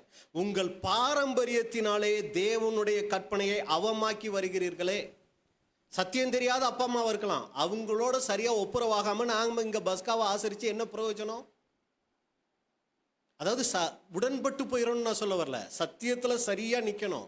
அவங்களுக்கு செய்ய வேண்டிய கடமையை சரியா செய்து கொண்டு நாம நினைவு கூறுதலை ஆசரிச்சோம்னா தான் அது தேவனுடைய பார்வையில கனம். அவங்க அங்க தவிச்சுக்கிட்டு இருக்கும்போது இங்க வந்து நம்ம உற்சாகமா பாடல் பாடி நல்லா ஜெபிச்சு நம்ம ஆசரிச்சு தேவன் அதை கணக்கிலேயே எடுக்க மாட்டாரு. அப்ப இப்படிதான் அன்னைக்கு இஸ்ரேல் ஜனங்கள் ஒரு ஆசரிப்புக்குள்ள இருந்தாங்க, நியாயப்பிரமாணத்தை மீறி. அப்ப நியாயப்பிரமாணத்தை வச்சுக்கிட்டே நியாயப்பிரமாணம் இல்லாத ஒரு வாழ்க்கையை வாழ்ந்தாங்க. ஆண்டவராகிய இயேசு கிறிஸ்து அதை பார்க்கிறாரு, பாடம் கத்துக்கிட்டாரு. இந்த இஸ்ரேல் ஜனங்கள் போல நான் பூமிக்கு போகும்போது இருக்க மாட்டேன். அப்ப அங்க சாலமோன் கண்டு புத்தி அடைந்தேங்கிறது ஆண்டவராகிய இயேசு கிறிஸ்து பாடம் கத்துக்கிட்டதை பார்க்கிறோம். இப்ப ஆண்டவராகிய இயேசு கிறிஸ்து பூமிக்கு வந்துட்டாரு. மைண்ட்ல நல்லா 2 பேர் மைண்ட்ல நல்லா நிறைஞ்சி இருக்கிறாங்க. ஒருத்தர் சோம்பேறி, இன்னொருத்தர் மதியீனன். 2 பேரும் மைண்ட்ல நல்லா நிறைஞ்சு இருக்கிறாங்க. இந்த தப்ப நான் செஞ்சிடக்கூடாதுன்னு சொல்லி மனசுல முடிவெடுத்து அங்க உடன்படிக்கை பண்ணுகிறார். சுவரை கடைசி வரைக்கும் என்ன பண்ணல, உடைக்க விடவே இல்லை. சரியா அவர் காத்து கொண்டார். தேவனோடு செய்த அந்த உடன்படிக்கையை சரிவர காத்து கொண்டார்.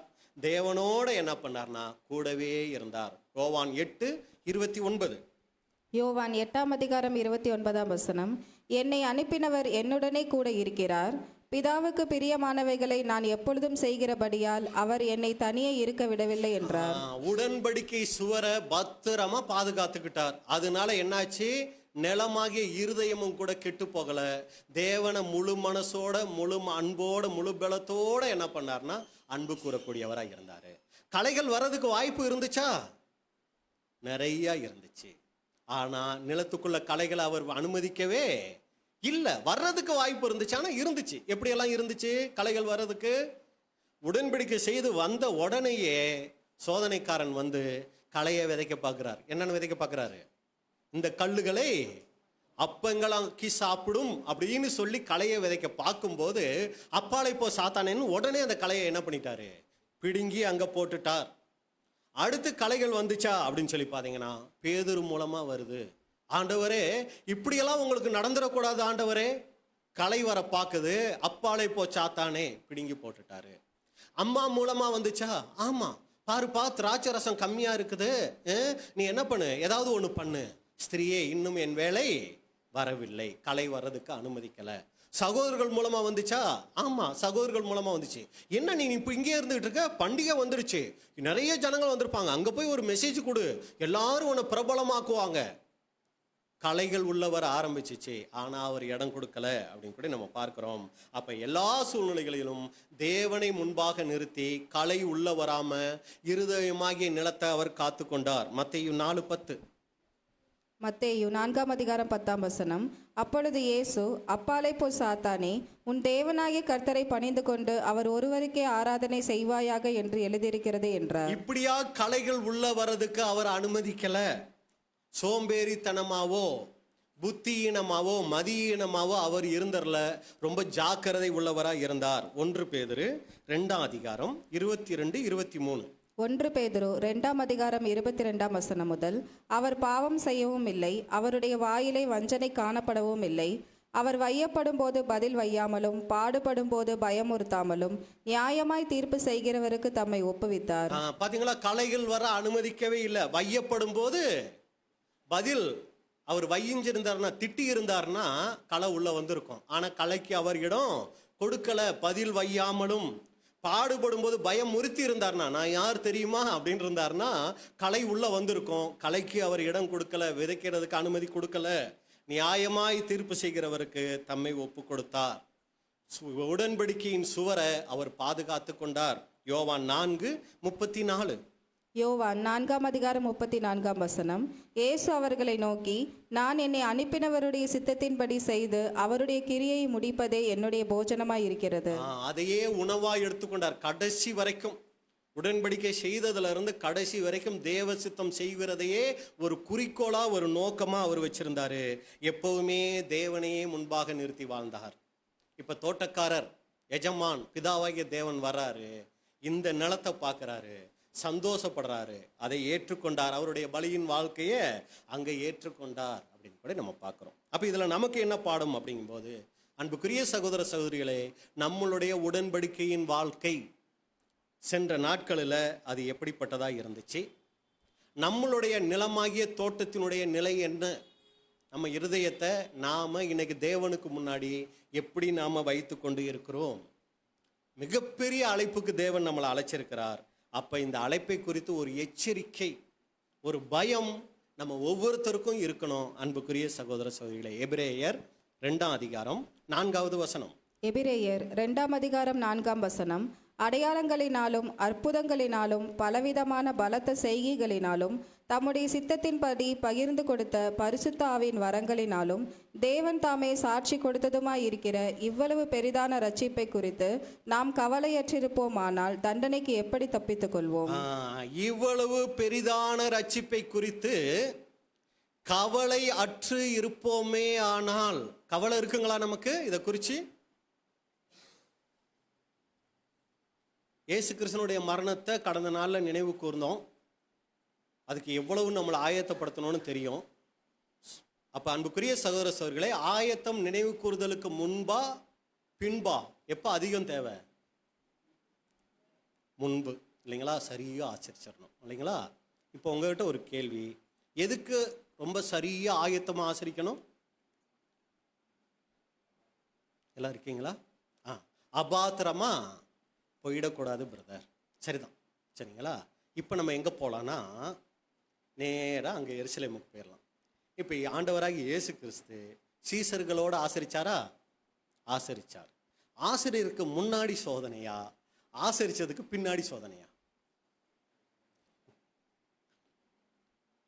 ஆசரிக்கிற வரைக்கும் யூதாசை போல 12 பேர்த்துல நல்லவர் யாரும் இல்லை, நல்லவராக தான் இருந்தார். பேதுரு போல ஒரு திடகாத்திரமான வைராக்கியமான ஆள் யாருமே இல்லை. சரிங்களா?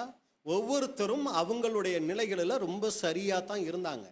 ஆசரித்து முடித்த பின்னாடி தான் யார் காட்டி கொடுப்பாருங்கிறது அங்கே என்னவாச்சு? வெளிப்பட்டுச்சு. யார் மறுதளிப்பாருங்கிறது என்னாச்சு? அங்கே வெளிப்பட்டுச்சு. யாரெல்லாம் ஓடி போயிடுவாங்கங்கிறது அங்கே வெளிப்பட்டுச்சு. முன்னாடி ஒரு ஆயத்தம் தேவை, அதே மாதிரி ஆசரித்ததுக்கு அப்புறம் ஒரு எச்சரிப்பு நமக்கு ரொம்ப முக்கியம். அன்புக்குரிய சகோதர சகோதரிகளே, ரொம்ப ஜாக்கிரதையாக இருக்கணும். இனி வரும் காலங்களிலையும் ரொம்ப ஜாக்கிரதையோடு இருக்கணும். ஏன்னா ஆசரித்ததுக்கு அப்புறம் தான் நாம் யாருங்கிற உண்மை சுபாவம் அங்கே வெளிப்படும்.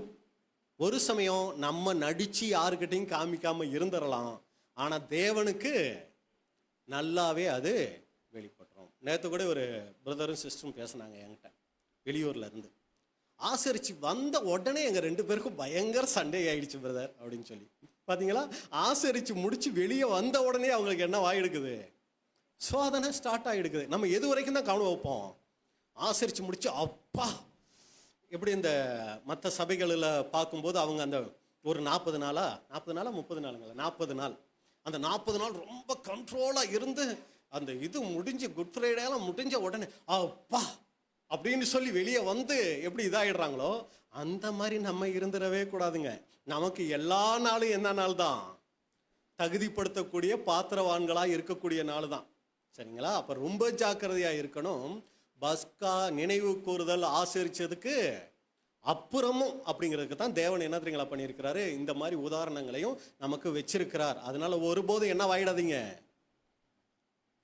அசதியாய் இருந்து விடாதீர்கள். இன்னும் கொஞ்சம் தூங்கட்டும். முடிஞ்சிருச்சுல்ல பிரதர், அதனால இன்னும் கொஞ்சம் உறங்கட்டும், கொஞ்சம் கை முடக்கி கொண்டு தூங்கட்டும்னு நம்ம ஒருபோதும் இருந்துடக்கூடாது.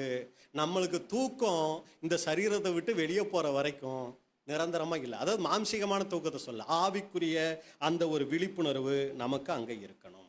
அப்போ அன்புக்குரிய சகோதர சகோதரிகளே, அன்னைக்கு நிலம் கெட்டு போகிறதுக்கு காரணம் தூக்கம். தூங்குறவங்க யார் அப்படின்னு சொல்லி பார்த்தீங்கன்னா, காலம் தெரியாதவங்க, தேவனுடைய திட்டத்தை குறித்ததான தெளிவு இல்லாதவங்க, தேவ உறவை பற்றி கவலையே இல்லாதவங்க. தேவனுக்கும் எனக்கும் அவர் தேவன், அவ்வளோதான். அது சபைக்கு போனால் அவர் தேவன், அவ்வளோதான். இல்லைங்க, நடைமுறை வாழ்க்கையில் அனுதினமும் ஒவ்வொரு நிமிஷமும் அவர் நம்முடைய அப்பா. இந்த உணர்வு நமக்கு இருந்துக்கிட்டே இருக்கணுங்க. இந்த ஒரு சின்ன பிள்ளைங்களையெல்லாம் பாருங்க, அப்பா அம்மா இல்லைன்னா ஒரு குறும்புத்தனம் பண்ணிக்கிட்டு இருப்பாங்க.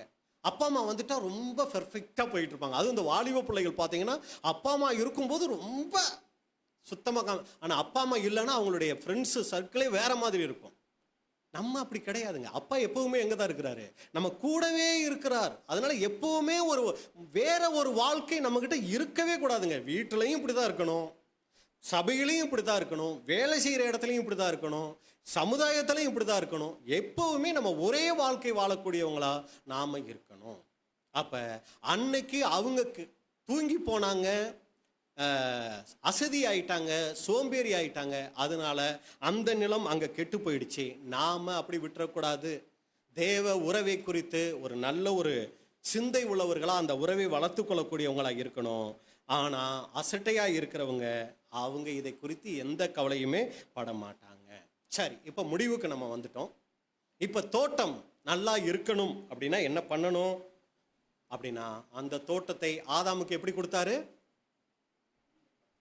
காவல் காக்கணும், அப்புறம் பராமரிக்கணும், பண்படுத்தணும். அப்போ ஒரு தோட்டம் நல்லா இருக்கணும்னா அந்த தோட்டத்தை காவல் காக்கணும், பண்படுத்தணும். டெய்லி போய் தோட்டத்தை பார்க்கணும். விதையெல்லாம் விதைச்சாச்சு, அறுவடைக்கு போனால் போதுங்களா? டெய்லி போய் அந்த நிலம் எப்படி இருக்குன்னு செக் பண்ணணும். டெய்லி அந்த தோட்டத்துக்கு நிலத்துக்கு தேவையான தண்ணீரை ஊற்றணும். தோட்டத்தில் களைகள் நம்மளை விரும்பாமல், நம்ம நினைக்காம விரும்பாமல் வேண்டான்னு சொன்னாலும் களைகள் வந்துக்கிட்டே இருக்கும். அதை நம்ம பிடுங்கி எரியணும். அடுத்து விளைஞ்ச அந்த பயிரிலேயே, அந்த செடியிலேயே தேவையில்லாத எக்ஸ்ட்ரா ஃபிட்டிங்ஸ் எல்லாம் வந்துடும். அந்த கிளைகளையெல்லாம் என்ன பண்ணணும்? நறுக்கக்கூடியவர்களாக நம்ம இருக்கணும். அடுத்து தோட்டத்தில் ஏதாவது தவறு வந்துடுச்சுன்னா மறைக்காமல் தோட்டக்காரர் ஓனர்கிட்ட போய் என்ன பண்ணணும்? அதை தெளிவாக சொல்லக்கூடியவங்களாக இருக்கணும். அடுத்து நம்ம சுவரை என்ன பண்ணணும்னா நம்ம பாதுகாத்து கொள்ளணும். அப்போ இதுக்கான ஒரு விளக்கங்களை மட்டும் பார்த்துட்டு நம்ம இந்த பாடத்தை முடிக்கலாம். அப்போ முதலாவது, நிலம் நல்லா இருக்கணும் அப்படின்னா, அந்த இருதயமாகிய தோட்டம் நல்லா இருக்கணும் அப்படின்னா முதல் காரியம் காவல் காக்கணும். நீதிமொழிகள் 4ஆம் அதிகாரம் 23வது வசனம்.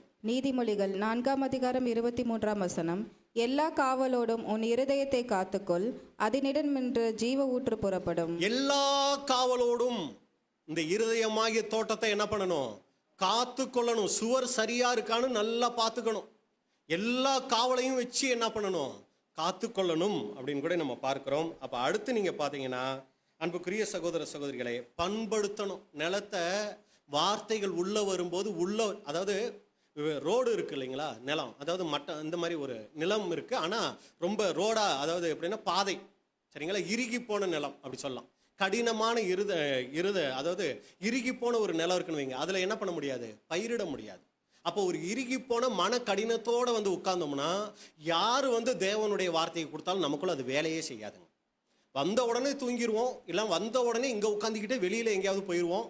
முடிஞ்ச உடனே எல்லாருக்கும் ஸ்தோத்திரம் சொல்லிட்டு போயிட்டே இருப்போம். சரிங்களா?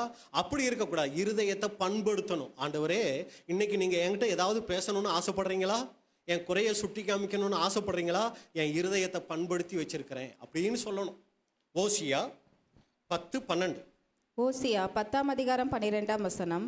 நீங்கள் நீதிக்கென்று விதை விதையுங்கள், தயவு கொத்ததாய் அறுப்பு அருங்கள், உங்கள் தரிசு நிலத்தை பண்படுத்துங்கள். போதும், உங்கள் தரிசு நிலத்தை பண்படுத்துங்கள். பண்படுத்துறதுன்னா என்னங்க? குத்தி அதை கிளறி விதை உள்ள போற அளவுக்கு சாதகமாக்கி வைக்கணும்.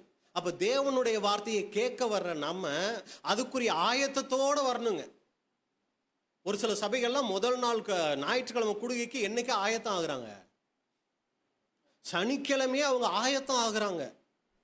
அதுக்கு என்னமோ ஒரு பேர் சொல்லுவாங்க. என்ன பேர் தெரியுங்களா? உங்களுக்கு ஏதாவது தெரியுமா? ஆயத்த நாள் கூட்டமா? தெரியல எனக்கு. அதுக்கு ஏதோ ஒரு பேர் சொல்லுவாங்க. எதுக்கு இதை சொல்ல வரேன்னா, நம்ம ஞாயிற்றுக்கிழமை சத்தியம் கேட்க வரோம்னா எந்த அளவுக்கு அதுக்கான ஆயத்தத்தோட வரோம், ஒரு ஜெபத்தோட வரோம், அந்த குறிச்ச சிந்தனையோட வரோம். நாமளே சிந்திச்சு பார்க்கணும். அப்போ என்ன பண்ணணும்? இருதயத்தை பண்படுத்தணும் அப்படின்னு கூட பார்க்குறோம். அடுத்து தினமும் தோட்டத்துக்கு வரணும் அப்படிங்கிறத ஒவ்வொரு நாள் நம்ம எந்திரிச்ச உடனேயே ஆண்டவருடைய சமூகத்துக்கு போய், அப்பா, இந்த நாளுக்குரிய அந்த பலியின் வாழ்க்கையை, நீங்கள் எனக்கு கொடுத்துருக்கிற வாழ்க்கையை நல்ல முறையில் நான் நிறைவேற்றி முடிக்கிறதுக்கு, உங்கள் சித்தத்தை நிறைவேற்றி முடிக்கிறதுக்கு எனக்கு பரிசுத்தாவியை தாங்கன்னு சொல்லி என்ன பண்ணணும்னா ஜெபம் பண்ணி அந்த நாளை நம்ம ஆரம்பிக்கணும். சங்கீதம் 19:14. 19ஆம் சங்கீதம் 14ஆம் வசனம்.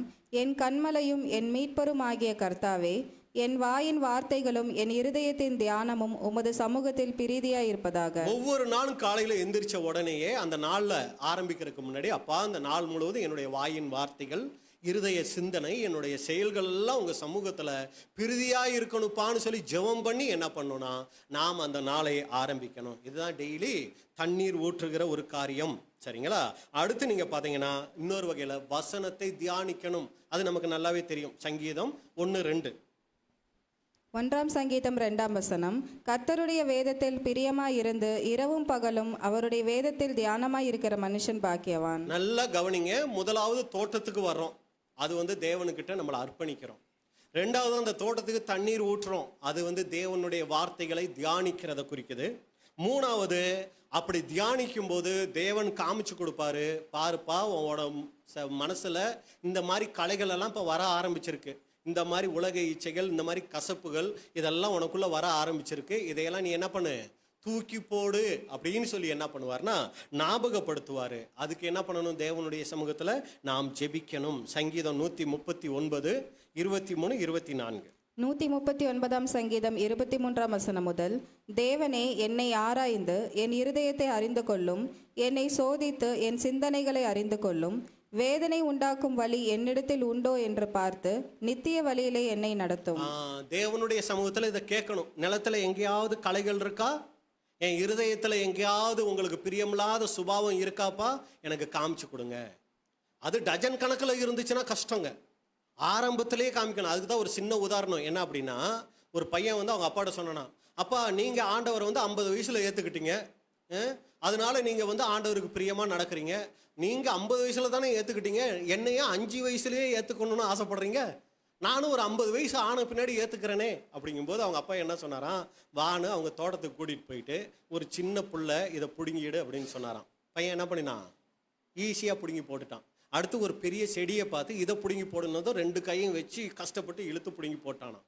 ஒரு மரத்துக்கிட்ட போயிட்டு இதை பிடுங்கி போட்டுரு அப்படின்னாராம். என்ன பண்ணுவான், அப்பா ஒரு மாதிரி பார்த்தானா, என்னப்பா இதை எப்படி பிடுங்க முடியும், இது போலதாப்பா, நீ இப்போ சின்ன வயசில் இருக்க, இப்போ உனக்குள்ளே வர தவறுகளை எடுத்து போடுறது ரொம்ப ஈஸி, என்ன மாதிரி பெரிய ஆளாகி தவறுகளுக்குள்ளேயெல்லாம் போயிட்டு அப்புறம் அதில் இருந்து வெளியே வரணுங்கிறது ரொம்ப ரொம்ப கஷ்டம் அப்படின்னு சொல்லி புரிய வைக்கிறதுக்காக அந்த காரியத்தை சொன்னாராம். அப்போ எதுக்கு இதை சொல்ல வரோன்னா, ஒருத்தர் மேலே சின்ன கசப்போ சின்ன கோபமோ சின்ன விஷயங்கள் வரும்போதே அதை எடுத்து போடுறது ரொம்ப ஈஸிங்க, உடனே ஒப்புரவாயிடலாம். அதுக்கு தான் இன்னொரு உதாரணம் கூட நம்ம சொல்லணும்னா, இந்த கையை இப்படி நீட்டி இப்படி மடக்கிறது ஈஸியாக கஷ்டங்களா? ஈஸி இல்லைங்களா? இதே ஒரு உறவர் இப்படி வச்சிருங்க, அப்புறம் மடக்கி பாருங்க, ரொம்ப ஏன்னா அந்த நரம்புகள்லாம் என்னவாயிடும், அப்படியே உறவர் கூட நம்ம மடக்கிடலாம், ஒரு அளவு கொஞ்சம் வலிக்கும் சரியாயிடும். இதே ஒரு 2 நாள் 3 நாள் அப்படியே வச்சிருந்துட்டு மடக்கி பாருங்க.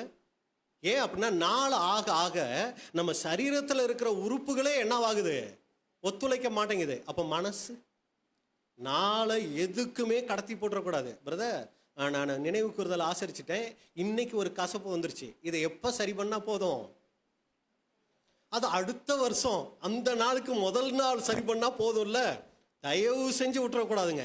அப்போவே அக்கௌண்ட்டை க்ளோஸ் பண்ணி ஆகணும். அன்னைக்கே நம்மளுடைய அக்கௌண்ட்டை க்ளோஸ் பண்ணி இருதயத்தை நிலத்தை சுத்தமாக நம்ம வச்சுக்கிறதுக்கு ரொம்ப பிரயாசம் எடுக்கணும். ஈஸியான காரியம் கிடையாது. களைகள் உள்ளே வர்றதுக்கு அநேக போராட்டங்கள் இருக்கும். எந்த நிலத்துல தான் களைகள் வரும், ஏற்கனவே அங்கே முள்ளெல்லாம் மூடி நிலமே தெரியாமல் கிடக்கு, இதில் களைகள் வந்தாங்கன்னா வராட்டினா பிரச்சனையே இல்லை. நல்ல நிலத்துல தான் களைகள் வர்றதுக்கு அதிக வாய்ப்புகள் ஈஸியாக தெரியும். சரிங்களா? அப்போ நம்ம இருதயத்தை சரியாக வச்சு நாம் சுத்திகரிக்கக்கூடியவங்களாக இருக்கணும். அப்போ முதலாவது வெளியே இருக்கிற களைகளை எடுக்கணும்.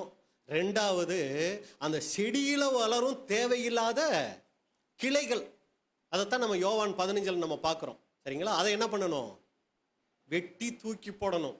வெளியில இருந்தும் நம்மளை கெடுக்கிறதுக்கு காரியங்கள் வரும், உள்ளுக்குள்ள இருந்தே நம்மளை கெடுக்கிறதுக்கு காரியங்கள் வரும்.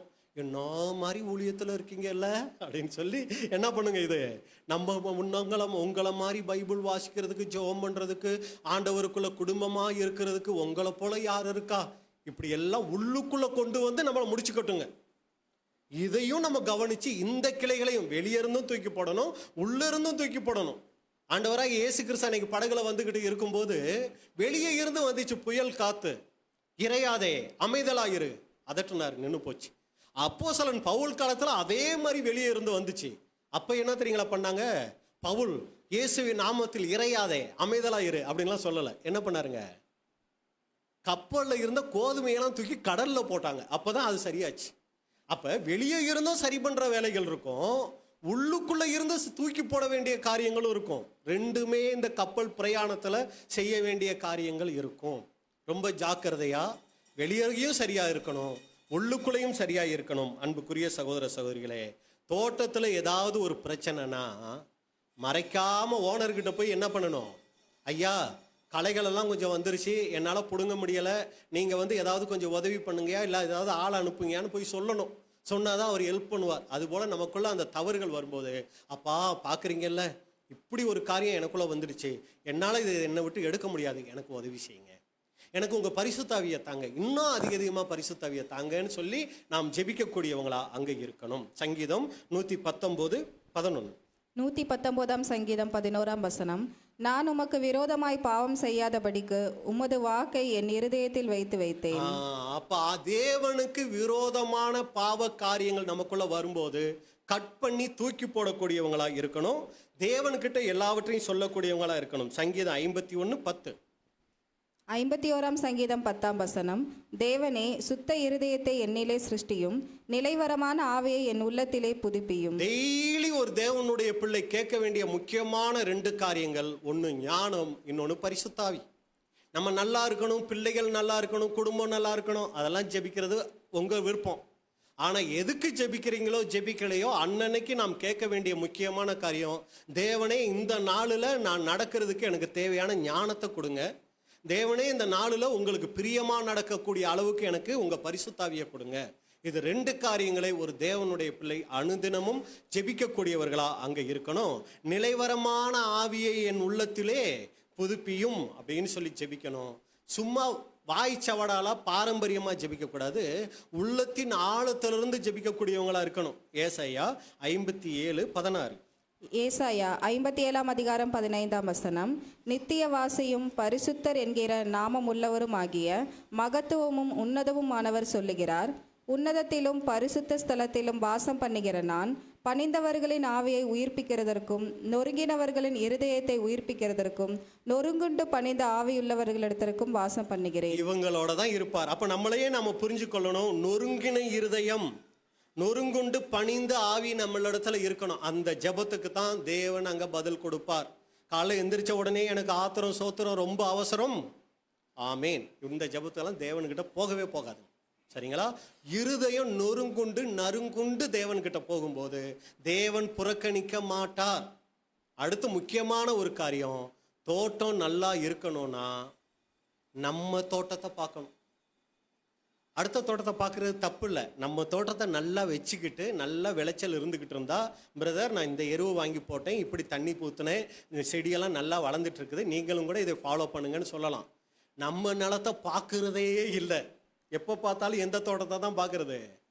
பக்கத்து வீட்டு தோட்டக்காரன் என்னத்தை போட்டிருக்கிறான், அப்படி என்ன வளருது அப்படின்னு பார்த்துக்கிட்டு அதை கெடுக்கிறதோ, அந்த இதில் ஏதாவது ஆடு மாடுகளை கொண்டு போய் விடுறதுக்கோ நம்ம என்ன பண்ணக்கூடாது, முயற்சி. இது எதை குறிக்குதுன்னா, அடுத்தவங்களுடைய ஆவிக்குரிய வளர்ச்சியை சீர்குலைக்கக்கூடிய காரியங்களையோ அவங்க தோட்டத்தையே பார்த்துக்கிட்டு இருக்கிற வேலையோ நம்ம செய்யக்கூடாது. நாம நம்ம தோட்டத்தை என்ன பண்ணணும்னா பார்க்கணும். மத்தேயு 7:3-4.